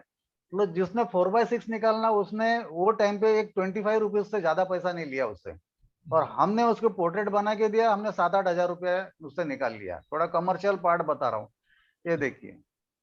ओहो, ग्रेट। जो ओरिजिनल पिक्चर जो था उसमें कोई वैल्यू नहीं है, रेगुलर फोटो है, कैमरे से फ्लैश में निकाल दिया, 5 मिनट का काम हो गया, बना दिया। लेकिन हमारे पास आने के वॉल पे लगाने के लिए बड़ा फोटो बनाना है, पोर्ट्रेट में कन्वर्ट करने का है, हमने उसको ऐसे कन्वर्ट कर दिया। इसमें ना मिनी जी फेस का मोल्डिंग भी बहुत अच्छी तरह से दिख रहा है अभी इसमें। हाँ, पहला पिक्चर फ्लैट है। फ्लैट है तो ये, यस। हाँ, तो ये करेक्शन भी, मतलब फोटोशॉप का करेक्शन भी बहुत अच्छा, बहुत मायने रखता है काम करते टाइम। हाँ। फोटोशॉप का करेक्शन बहुत अच्छा आना चाहिए। अभी क्या है कि सब लोग लेवल्स में काम करते हैं, फोटोशॉप में लेवल आते हैं, देखो ब्राइटनेस कॉन्ट्रास्ट लेवल्स करते हैं। तो बहुत से लोग लेवल में काम करते हैं, इधर का क्रसर करेंगे तो शाडोज बढ़ेंगे, इधर का क्रसर घुमाएंगे तो हाईलाइट्स बढ़ेंगे, सेंटर वाला कर्सर घुमाए तो डेप्थ कम ज्यादा होगी, ब्लैक कम ज्यादा होएगा। लेकिन सब लोग घुमाते हैं, लेकिन इसका कोई कैलकुलेशन नहीं कौन सा कितना घुमाना है। इसका कोई फोटोशॉप में भी कोई कैलकुलेशन नहीं बताता कि ये कौन सा कितना घुमाना है आपको, अच्छा। ये किसका लिमिट क्या है। अच्छा। तो एक्चुअली मैं अपने हिसाब से, मेरे प्रैक्टिस के हिसाब से और मेरे नॉलेज के हिसाब से मैं ये शेयर करूंगा कि अगर हाईलाइट का आप हाईलाइट बढ़ा रहे तो हाईलाइट इतना बढ़ाइए कि उसका फेस में हाईलाइट में बर्न ना हो जाए, हाँ। हाईलाइट बर्न ना हो जाए, हाईलाइट के पास में भी डिटेल्स दिखना चाहिए स्किन के। यस। और जो शाडो वाला कर्सर है वो शाडो वाला कर्सर भी इतना ही घुमाइए कि शाडो में से डिटेल्स भी मिलना चाहिए। जो शाडो है, यहाँ शाडो आएगी, नोज के नीचे शाडो आएगी, जहां भी शाडो आएगी तो शाडो के डिटेल्स भी दिखना चाहिए, ब्लैक ही नहीं हो जाए। तो इतना वो कर्सर घुमाना है, कोई डिजिट में कैलकुलेशन नहीं है, खाली कॉन्सेप्ट है। Okay. तो आफ्टर, हाँ। ये एक्चुअली ये कटिंग, मतलब जो कटिंग किया है कटिंग का भी स्किल है, कटिंग भी दिखेगा नहीं कि ये फोटो कटिंग किया है, ये कटिंग में फेदर देने का स्किल रहता है कि कितना फेदर कौन से फोटो को दिया जाएगा। Yes. तो इसमें आप देखेंगे तो इसमें कटिंग किया पता ही नहीं चलेगा, बालों के शेप देखेंगे तो कटिंग किया ही नहीं ऐसा लगेगा। Yes. उसके बाद में ये भी पिक्चर मेरे पास आई थी, मतलब ये तो इसलिए शेयर कर रहा हूँ कि ये पेंटिंग आर्टिस्ट के पास जाके भी आई कि उन्होंने पेंटिंग बनाए पेंटिंग आर्टिस्ट से, और वो भी उनको पसंद नहीं आए। उसके बाद में हमने बनाए तो हमने इनको मतलब 2.5 फीट बाय 3.5 फीट के 3 पोर्ट्रेट बना के दिए। हमने बनाया तो ऐसा बन गया। मैंने उनको दोनों को कट करके दोनों का पोजीशन भी प्रॉपर किया, पोजीशन भी करेक्ट किया। Yes, yes, पोजीशन भी करेक्ट किया। yes, क्योंकि इसमें जो जेंट्स थे वो थोड़ा ये बाजू झुके थे, Tilted है, तो हाँ, उनको हाँ। कट करके वो हाथों का पोजीशन मैनेज करके उनको बराबर पोज में लाया। Yes. इसमें भी फेस की डिटेल्स है। उसके बाद में अगर जूम करके दिखाएंगे तो स्किन भी क्रिएट किया, जो डिजिटल पेंटिंग में आज स्किन भी क्रिएट हो जाता है एक्चुअली। अगर लास्ट में टाइम रहा है तो मैं एक आधा जूम करके फोटोशॉप में दिखाऊंगा आपको। Okay, okay. फिर कुछ नेचुरल लाइट पोर्ट्रेट्स है, ये सारे लोग करते हैं, फैशन वाले लोग सब करते हैं, मॉडल शूट सब लोग करते हैं एक्चुअली। ये डे लाइट में भी डे लाइट को मैनेज किया है प्रॉपर, थोड़ा एक्सप्रेशंस और लाइट है।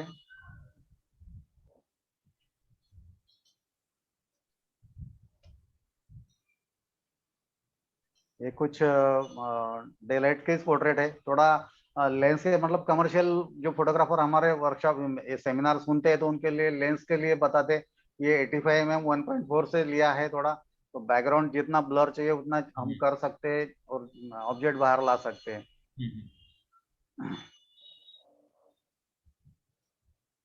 ये थोड़ा सा वेडिंग के पोर्ट्रेट है, तो वेडिंग में हम लोग यूज करते हैं। वेडिंग में भी ये जो सब लाइटिंग जो है, जो पिक्टोरियल के टच है, ये पूरा टच वेडिंग में भी यूज करते हैं, तो वेडिंग का काम भी बहुत अच्छा हो जाता है एक्चुअली।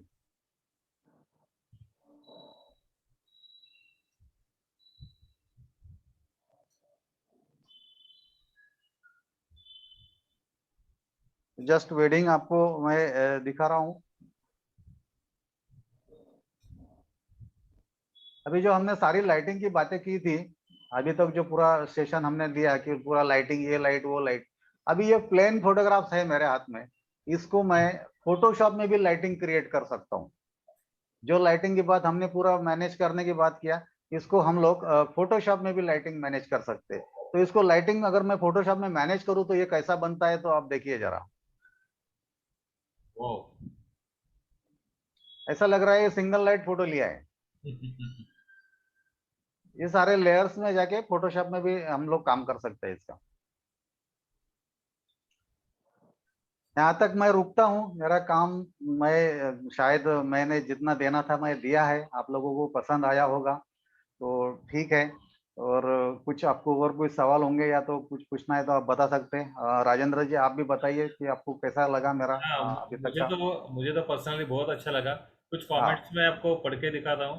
हाँ चेतन जी है, चेतन दोडवाड़, वो कह रहे हैं कि very informative session, never knew so much details were there in this genre, thanks so much PSI and Milind ji. और एक क्वेश्चन है, any particular light is preferred for mug shots और any light works? Sorry, any particular particular light light is preferred preferred for mug shots mug shots और any light works. Works? अच्छा sir, मुझे थोड़ा सा मग shot इस चीज का मतलब नहीं समझा। मग शॉट मीन्स क्या होगा सर? मग शॉट्स और थोड़ा हाँ,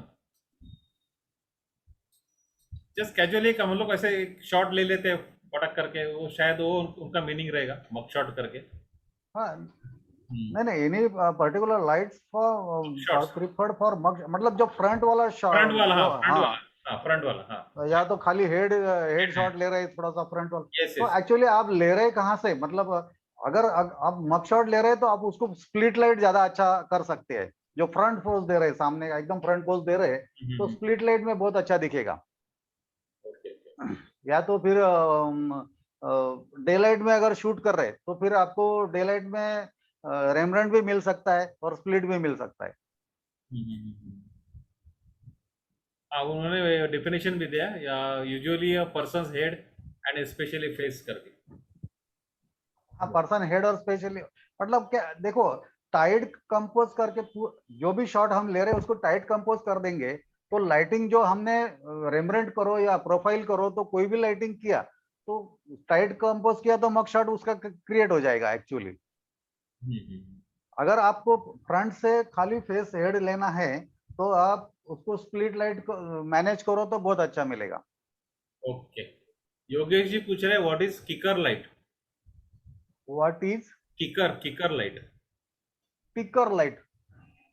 अच्छा अभी देखो, ये जो मैं बता रहा हूँ कि हमने जो चार लाइट के नाम आपको मैंने एक्सप्लेन किया था, की लाइट, फील लाइट और कट लाइट और बैकग्राउंड। जो एक बैकड्रॉप लाइट है, चार लाइट। अब इसके बाद में मैं बोल रहा था कि बाद में फैशन वाले इसको और 100 लाइट बना सकेंगे और उसको और 10 नाम और एक्स्ट्रा आ जाएंगे, तो जो अपने हिसाब से वो नाम दे देगा वो ऐसा नाम बन जाएगा। तो मेरे ख्याल से मतलब मुझे भी कभी बाबूजी से भी मिला नहीं कि टिकर लाइट ऐसा होता है, ये सब मैंने सुना नहीं अभी तक एक्चुअली। अच्छा अच्छा, कोई बात। अच्छा मिलिंद जी, आपके पास कई सारे लोग आते होंगे उनके पोर्टफोलियो शूट करने के लिए। हाँ हाँ, तो पोर्टफोलियो तो अलग अलग, उनके इंटेंशंस अलग अलग होते हैं, रिक्वायरमेंट अलग होती है। किसी हाँ को हाँ मॉडल बनना है, किसी को एक्टर या एक्ट्रेस बनना है। तो उस हिसाब से आपका थिंकिंग कैसे होता है, जो रिक्वायरमेंट के हिसाब से, और किस कैसे काम करते हैं फिर। हाँ। एक्चुअली सर मेरे पास जो कस्टमर है, मैं पोर्ट्रेट फोटोग्राफर करके, मैं मेरे पास फैशन वाला बहुत कम आता है। अच्छा। फैशन क्या है, फोटोग्राफी के लिए आदमी मेरे पास बहुत कम आता है। अगर फैशन वाला आता है जो लास्ट में मैंने किया, मैं वो डेलाइट में शूट करके देता हूँ उन लोग को। तो ओके। वो टाइम पे तो क्या है कि वो काम जो जाता है पूरा वो मेकअप, कॉस्ट्यूम और फिर एक्सप्रेशन उसके ऊपर चला जाता है। तो हम्म। मोस्टली मेरे पास जो काम आता है, पोर्ट्रेट बनाना है, फैमिली पोर्ट्रेट बनाना है, कपल पोर्ट्रेट बनाना है और घर में वॉल पे लगाना है। लगाना है, हाँ। मैं बेडरूम में कपल का फोटो लगाना है, हमारे लिविंग रूम में एक फैमिली ग्रुप लगाना है, और हम्म। बच्चों के रूम में उनका सेपरेट सेपरेट एक पोर्ट्रेट लगाना है। ये काम मेरे पास ज्यादा आता है सर। हम्म। लेकिन ये कमर्शियल काम करते करते आपको भी खुद की एक इच्छा रहती होगी कि मुझे भी खुद के लिए भी कुछ करना है, कुछ क्रिएटिव करना है। तो ऐसे भी काम आप करते हैं। हाँ, खुद के लिए मैं जो करता हूँ एक्चुअली, मैं इधर शहर नहीं हुआ।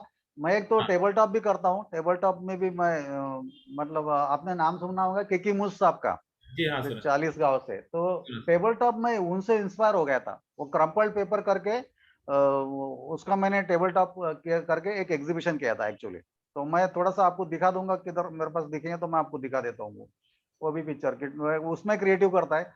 सेकंड, मेरा जो हॉबी है, मेरे खुद के लिए जो हॉबी है, तो मेरे वो है वाइल्ड लाइफ का। तो मैं वाइल्ड लाइफ के टूर करता हूँ फिर, मतलब साल में 4-5 टूर हो जाते हैं तो मैं रिफ्रेश हो जाता हूँ उसमें। यस एक यस। बार हाँ वाइल्ड लाइफ में चले जाओ, अगर अपने दिल के जैसा काम हो जाता है। वहाँ किसी कस्टमर को काम देना नहीं रहता है और हाँ। वहाँ का मॉडल भी अपने हाथ में नहीं रहता है, वो अपने हिसाब से चलता है। तो वो मेरा हॉबी है और मेरे खुद के लिए मैं वाइल्ड लाइफ करता हूँ। तो वो हॉबी को भी मैंने थोड़ा प्रोफेशन में कन्वर्ट कर दिया गुड। कि मेरा हॉबी है तो मैं अकेला जाऊंगा तो मेरे जेब में से ही पैसे जाएंगे। तो मैं 10 लोगों को साथ में लेके जाता हूँ, उनको साथ में लेके जाता हूँ तो मेरा ट्रिप मैं फ्री कर लेता हूँ इसमें। अच्छा, ऐसा मेरा उसके बारे में है थोड़ा। इसका मतलब वो आपके पास वाइल्ड लाइफ फोटोग्राफ्स भी है, आपके पास हाँ क्रिएटिव टेबल टॉप्स भी है। इसका मतलब हाँ और दो वेबिनार हो सकते हैं इसमें। हाँ। हो सकते तो मैं टेबल टॉप का, क्रिएटिव टेबल टॉप का तो एक एग्जीबिशन ही है मेरे पास, अच्छा जी। जो मैंने क्रम्पल्ड पेपर पे किया था। और हाँ हाँ। क्रम्पल्ड पेपर पे मैंने जो काम मैंने किया था, मैं रोज रात को खाना खाने के बाद में वो घर में टेबल पे एक लाइट दो लाइट लेके वो क्रम्पल्ड पेपर टेबल पे रख के उसको लाइटिंग करके उसमें इमेज क्रिएट करने का। और ओहो। वो मैं रात को 10 बजे से रात को 2-3 बजे तक काम करता था। तो मेरे पास एक्चुअली 600 तक फोटोग्राफ्स थे। तो 600 हम लोग, फोटोग्राफ जमा हो गए थे, उसमें से मैंने फिर 40-50 फोटोग्राफ लेके एक एग्जीबिशन किया था।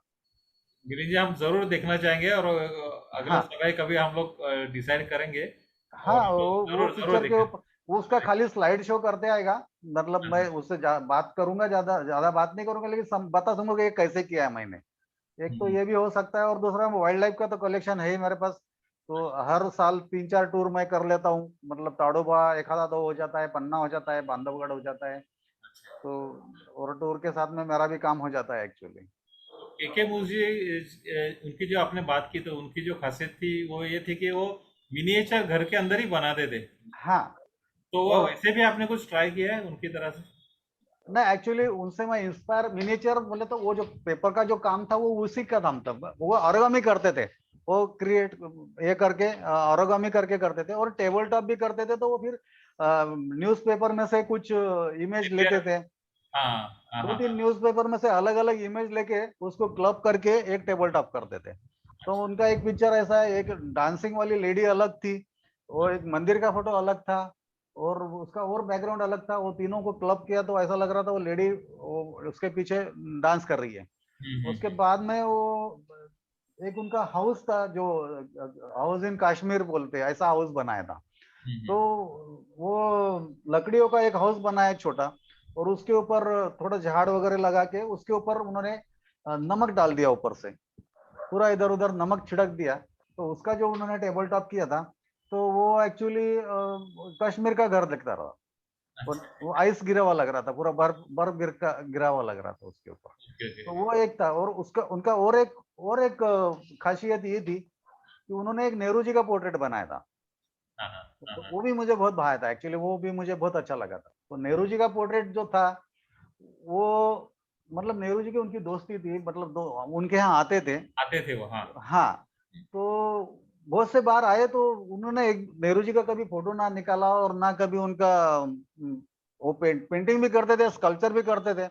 तो ना स्कल्पचर किया, ना पेंटिंग किया, ना फोटो निकाला। तो नेहरू जी एक बार बोल दिया, मैं इतने बार तुम्हारे पास आता हूँ, कभी मेरा एक पोर्ट्रेट नहीं बना है, फोटो नहीं निकाला, और एक आधा फोटो तो निकालो। और उसी टाइम ऐसा था कि उनके कैमरे में रोल नहीं था, ओ हो। और रोल आते थे बॉम्बे से, वो 40 गांव में रहते थे। हाँ हाँ।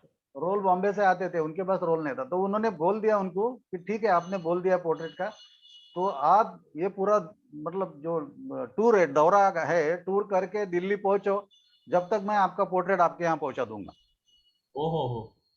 तो उन्होंने वो पोर्ट्रेट बनाया था, तो वो टेबल टॉप बनाया था एक। My God. तो उसमें था कि वो नेहरू जी का जो उसमें एक अर्थ का स्टैचू था, जो हम टेबल पे रखते शो के लिए, अर्थ का पूरा स्टैचू वो था। वो अर्थ के ऊपर उन्होंने नेहरू जी का कैप रख दिया था, टोपी रख दिया था। हाँ हाँ। उसके बाद में एक बुक था, ग्रंथ था, जो नेहरू जी ने नगर के जेल में लिखा था, डिस्कवरी ऑफ इंडिया करके। यस। वो एक बुक वहां रखा है। उसके ऊपर एक रोज गुलाब का फूल रखा था, और फिर उसको एक बैकड्रॉप डाल के लाइटिंग करके उसका एक शूट किया था। वो शूट करने के बाद में वो पूरे पूरे नेहरू जी के कैरेक्टर उसमें ला के वो पोर्ट्रेट उन्होंने दिल्ली भेज दिया। तो नेहरू जी को वो इतना पसंद आया कि उन्होंने फिर बोला कि ये मेरे लाइफ का सबसे बड़ा, सबसे अच्छा पोर्ट्रेट है। ऐसा वो पोर्ट्रेट के ऊपर सिग्नेचर नेहरू जी का ओरिजिनल पिक्चर अभी भी 40 गांव में म्यूजियम में लगा है। ओके। अब किसी कोई उधर जाते हैं, कोई लोग 40 गांव जाते हैं, तो उनका म्यूजियम जरूर देखे, और नेहरू जी की ओरिजिनल सिग्नेचर वाला पिक्चर आप वहां देख सकते हैं एक्चुअली। मैं एक पिक्चर आपको दिखाऊंगा, तो उसी तरह मैंने ट्राई किया था कि सेम वैसा ही मैं ट्राई करूं, और मुझे कुछ होता है क्या, तो मैं मेरा स्क्रीन शेयर करता हूँ आपके साथ में, तो आप लोगों की समझ में। मैं थोड़ा सा ये लास्ट वाला जो मेरा स्लाइड है बाद में दिखाऊंगा। ये मेरे थोड़े से इसमें फेसबुक पेज है, कुछ इंस्टाग्राम पेज है, मेरा वेबसाइट है, और मेरा यूट्यूब चैनल है। आपको जहाँ जहाँ मिलेगा तो आप वहाँ पे मुझे इंस्टाग्राम पे भी मुझे फॉलो कर सकते हैं। यूट्यूब पे मुझे सब्सक्राइब कर सकते हैं, फेसबुक के ऊपर फ्रेंड लिस्ट भेज सकते हैं। ऐसा सब कुछ है। तो मैं थोड़ा हाँ स्क्रीन में जाना पड़ेगा, सॉरी।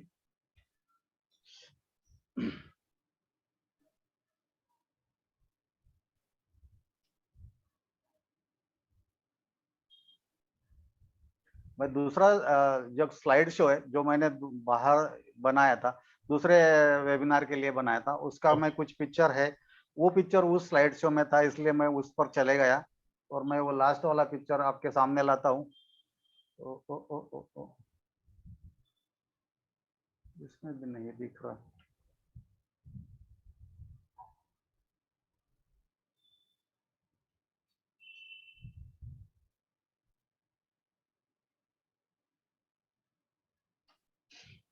सॉरी, ये तो इसमें भी नहीं है एक्चुअली। हम्म।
बैड लक है।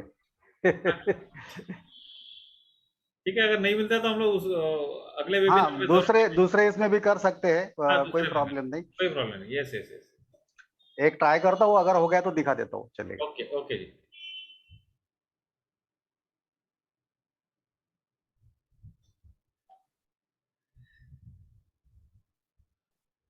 नहीं सर, चलो सॉरी, चलो देखते हैं बाद इट्स में। Okay it's okay. ओके। हाँ हाँ।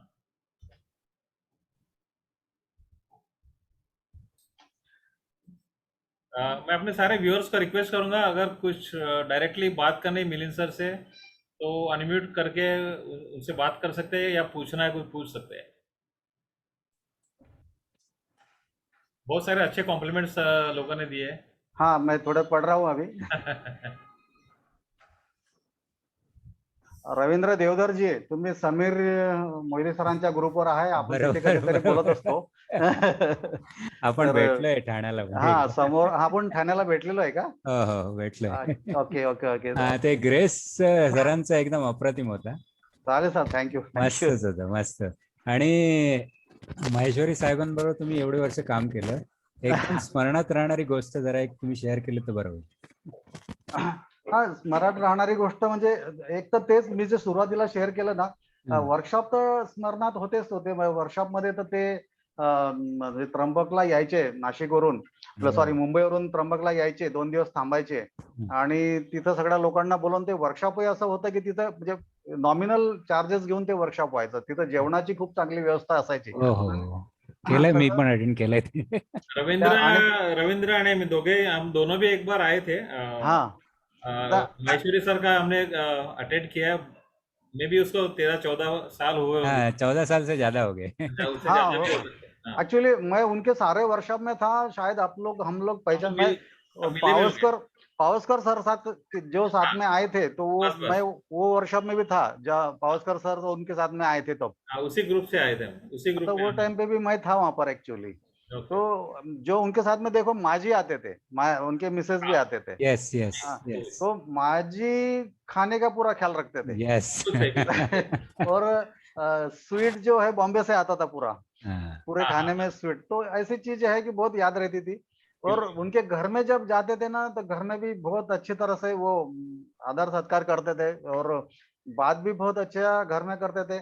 तो याद रहने वाली बात यह है कि उनके केके सर भी मुझे बाद में फोन करके बोलते थे कि आपको टाइम रहा तो आप बॉम्बे आते जाओ, वो आप आए तो बाबूजी को बहुत अच्छा लगता है। तो फिर हम बहाना ढूंढ के चले जाता था मैं उनको मिलने के लिए एक्चुअली। हम्म। तो बाद में फिर 2-4 बार जाने के बाद में फिर बाबूजी चले गए, तो फिर याद में रह गए ऐसे। तो मेरे ख्याल से केके सर है अभी तक, तो बात कर सकते हैं केके सर। पता नहीं वो अपने अपने अभी मौजूद है या नहीं, पता नहीं। है मौजूद है। हाँ मौजूद है, हाँ किया, अनलॉक किया उन्होंने, अनम्यूट किया। हाँ बोलिए। सर के सर नमस्ते सर, कैसा नमस्ते। रहा सर? हेलो। हाँ सर कैसा रहा बहुत वेबिनार, अच्छा कैसा रहा, बहुत हाँ अच्छा रहा। मैंने आपको अभी एक व्हाट्सएप किया है हाँ फादर का लास्ट फोटोग्राफ, हाँ जिसमें उन्होंने आपका कैमरा पकड़ के रखा है। हाँ हाँ हाँ बराबर, वो भी एक याद करने वाली बात है कि हाँ। बाबूजी का जो लास्ट वाला फोटोग्राफ है, वो लास्ट वाले फोटोग्राफ में मेरा कैमरा उनके हाथ में है। और वो अच्छा, इतना, मतलब वो इतना प्रसन्न होते थे कि मेरा इतना वेटेड कैमरा उन्होंने हाथ में लिया था, वो टाइम पे हाथ में पकड़ा नहीं जाता था, फिर भी लेके उन्होंने फोटो निकाला था एक्चुअली। अच्छा। सर और आप बोलिए सर, के सर दो तीन बातें कुछ तो बोलिए आप थोड़ा। मेरे से तो ज्यादा आप जानते हैं उनके बारे नहीं, पीएसआई में आपको भी सारे लोग जानते हैं ऐसे बाबूजी। में। हाँ।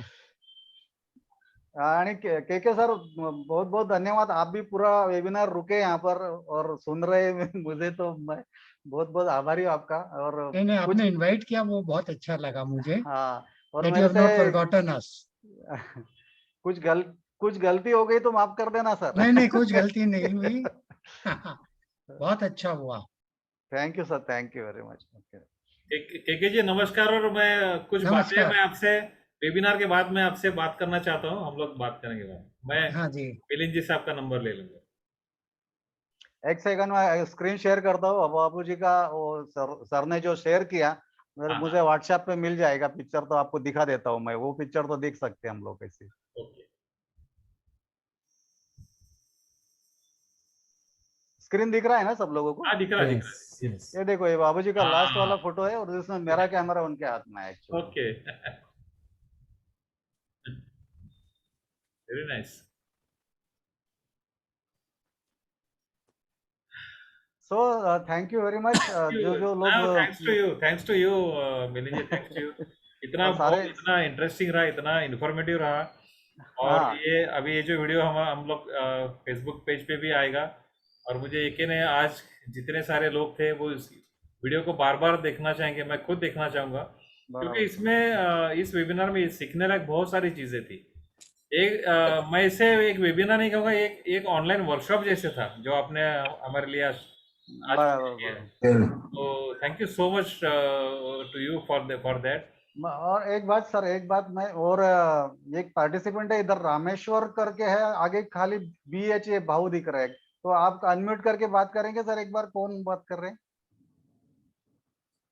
रामेश्वर भाऊ है, कौन है? भगत भगत अच्छा भगत है, रामेश्वर रामेश्वर भाऊ। भगत है, भगत अच्छा है। Okay okay okay. ठीक है, क्योंकि मेरे पास ये नंबर रामेश्वर भाऊ के नाम से एक सेव है, और वो हमारे नासिक के देशदूत के ओनर है एक्चुअली। तो मतलब वही क्या लिंक सबको भेजे गया ना, तो वो देख रहा था कि वो है क्या। Thank you sir, thank you very much. Okay, Rajendra ji आपके तरफ बोलिए आप। हाँ मिलिंद जी, मैं आशा करता हूँ कि जल्द से जल्द हालात सुधर जाए, ताकि हो या तो आप मुंबई में आए या हम नासिक में आए, और आपके साथ एक जरूर पीएसआई के मेंबर्स के लिए एक वर्कशॉप करना चाहेंगे। पक्का सर, हाँ, पक्का, क्योंकि अभी देखो मैं जो इतना फास्ट बोलते गया कि हम्म। मुझे भी समझ नहीं आया कि मैं क्या बोल रहा हूँ करके, क्योंकि इतना सारा भंडार है वो। और जी, जी। लाइटिंग के बारे में, बाकी बाकी टिप्स के बारे में, जितना छोटा छोटी बातें जितना डीपली एक्सप्लेन करते जाएंगे तो बहुत अच्छा रहेगा। 2 दिन का एक वर्कशॉप करता हूँ मैं ज्यादा करके, जरूर तो जरूर एक करेंगे, दिन, जरूर। हाँ एक दिन स्टे करेंगे नासिक में। और अच्छी, और चाहिए तो ऐसा करेंगे कि हम बाबूजी के वेन्यू में ही करेंगे। यस वो तो बहुत यस बहुत बढ़िया रहेगा वो। हम के सर से परमिशन ले लेंगे और जरूर बाबूजी जरूर के वेन्यू में वर्कशॉप करेंगे एक्चुअली। जरूर जरूर, डन डन, ये तय होगा, एक जरूर करेंगे हम लोग। और ये मतलब हो सकता है कि हम एक बाबूजी को ट्रिब्यूट देंगे एक, ऐसा। बिल्कुल सही कहा, बिल्कुल सही कहा। तो हम आगे आगे या हालात सुधरने के बाद में हम पक्का पक्का एक वर्कशॉप करेंगे, जरूर और करेंगे, वो त्र्यंबकेश्वर में करेंगे, नासिक में बाबूजी के वेन्यू में। जरूर ओके, जरूर करेंगे, जरूर। Thank you so much Milind ji, आपका थैंक यू कितना सर, मैं थैंक यू। इतना शुक्रिया अदा करूं, मेरे पास अभी शब्द नहीं, इतना नहीं नहीं नहीं नहीं इतना सर, अच्छा थैंक यू, आपने वेबिनार दिया। Thank you very much, thank you very और मच। आशा करते हैं कि हम सब लोग जल्द से जल्द एक दूसरे से मिलेंगे और यस ये वर्कशॉप भी कर लेंगे, ये इसकी मैं आशा करता हूँ। यस और sir, yes sir, yes sir. सभी को धन्यवाद, शुभ रात्रि। यहीं पे आज का सेशन हम लोग खत्म करते हैं। Thank you so much. Thank you. Thank you. Thank you. Thank you very much. Thank you. Thank you.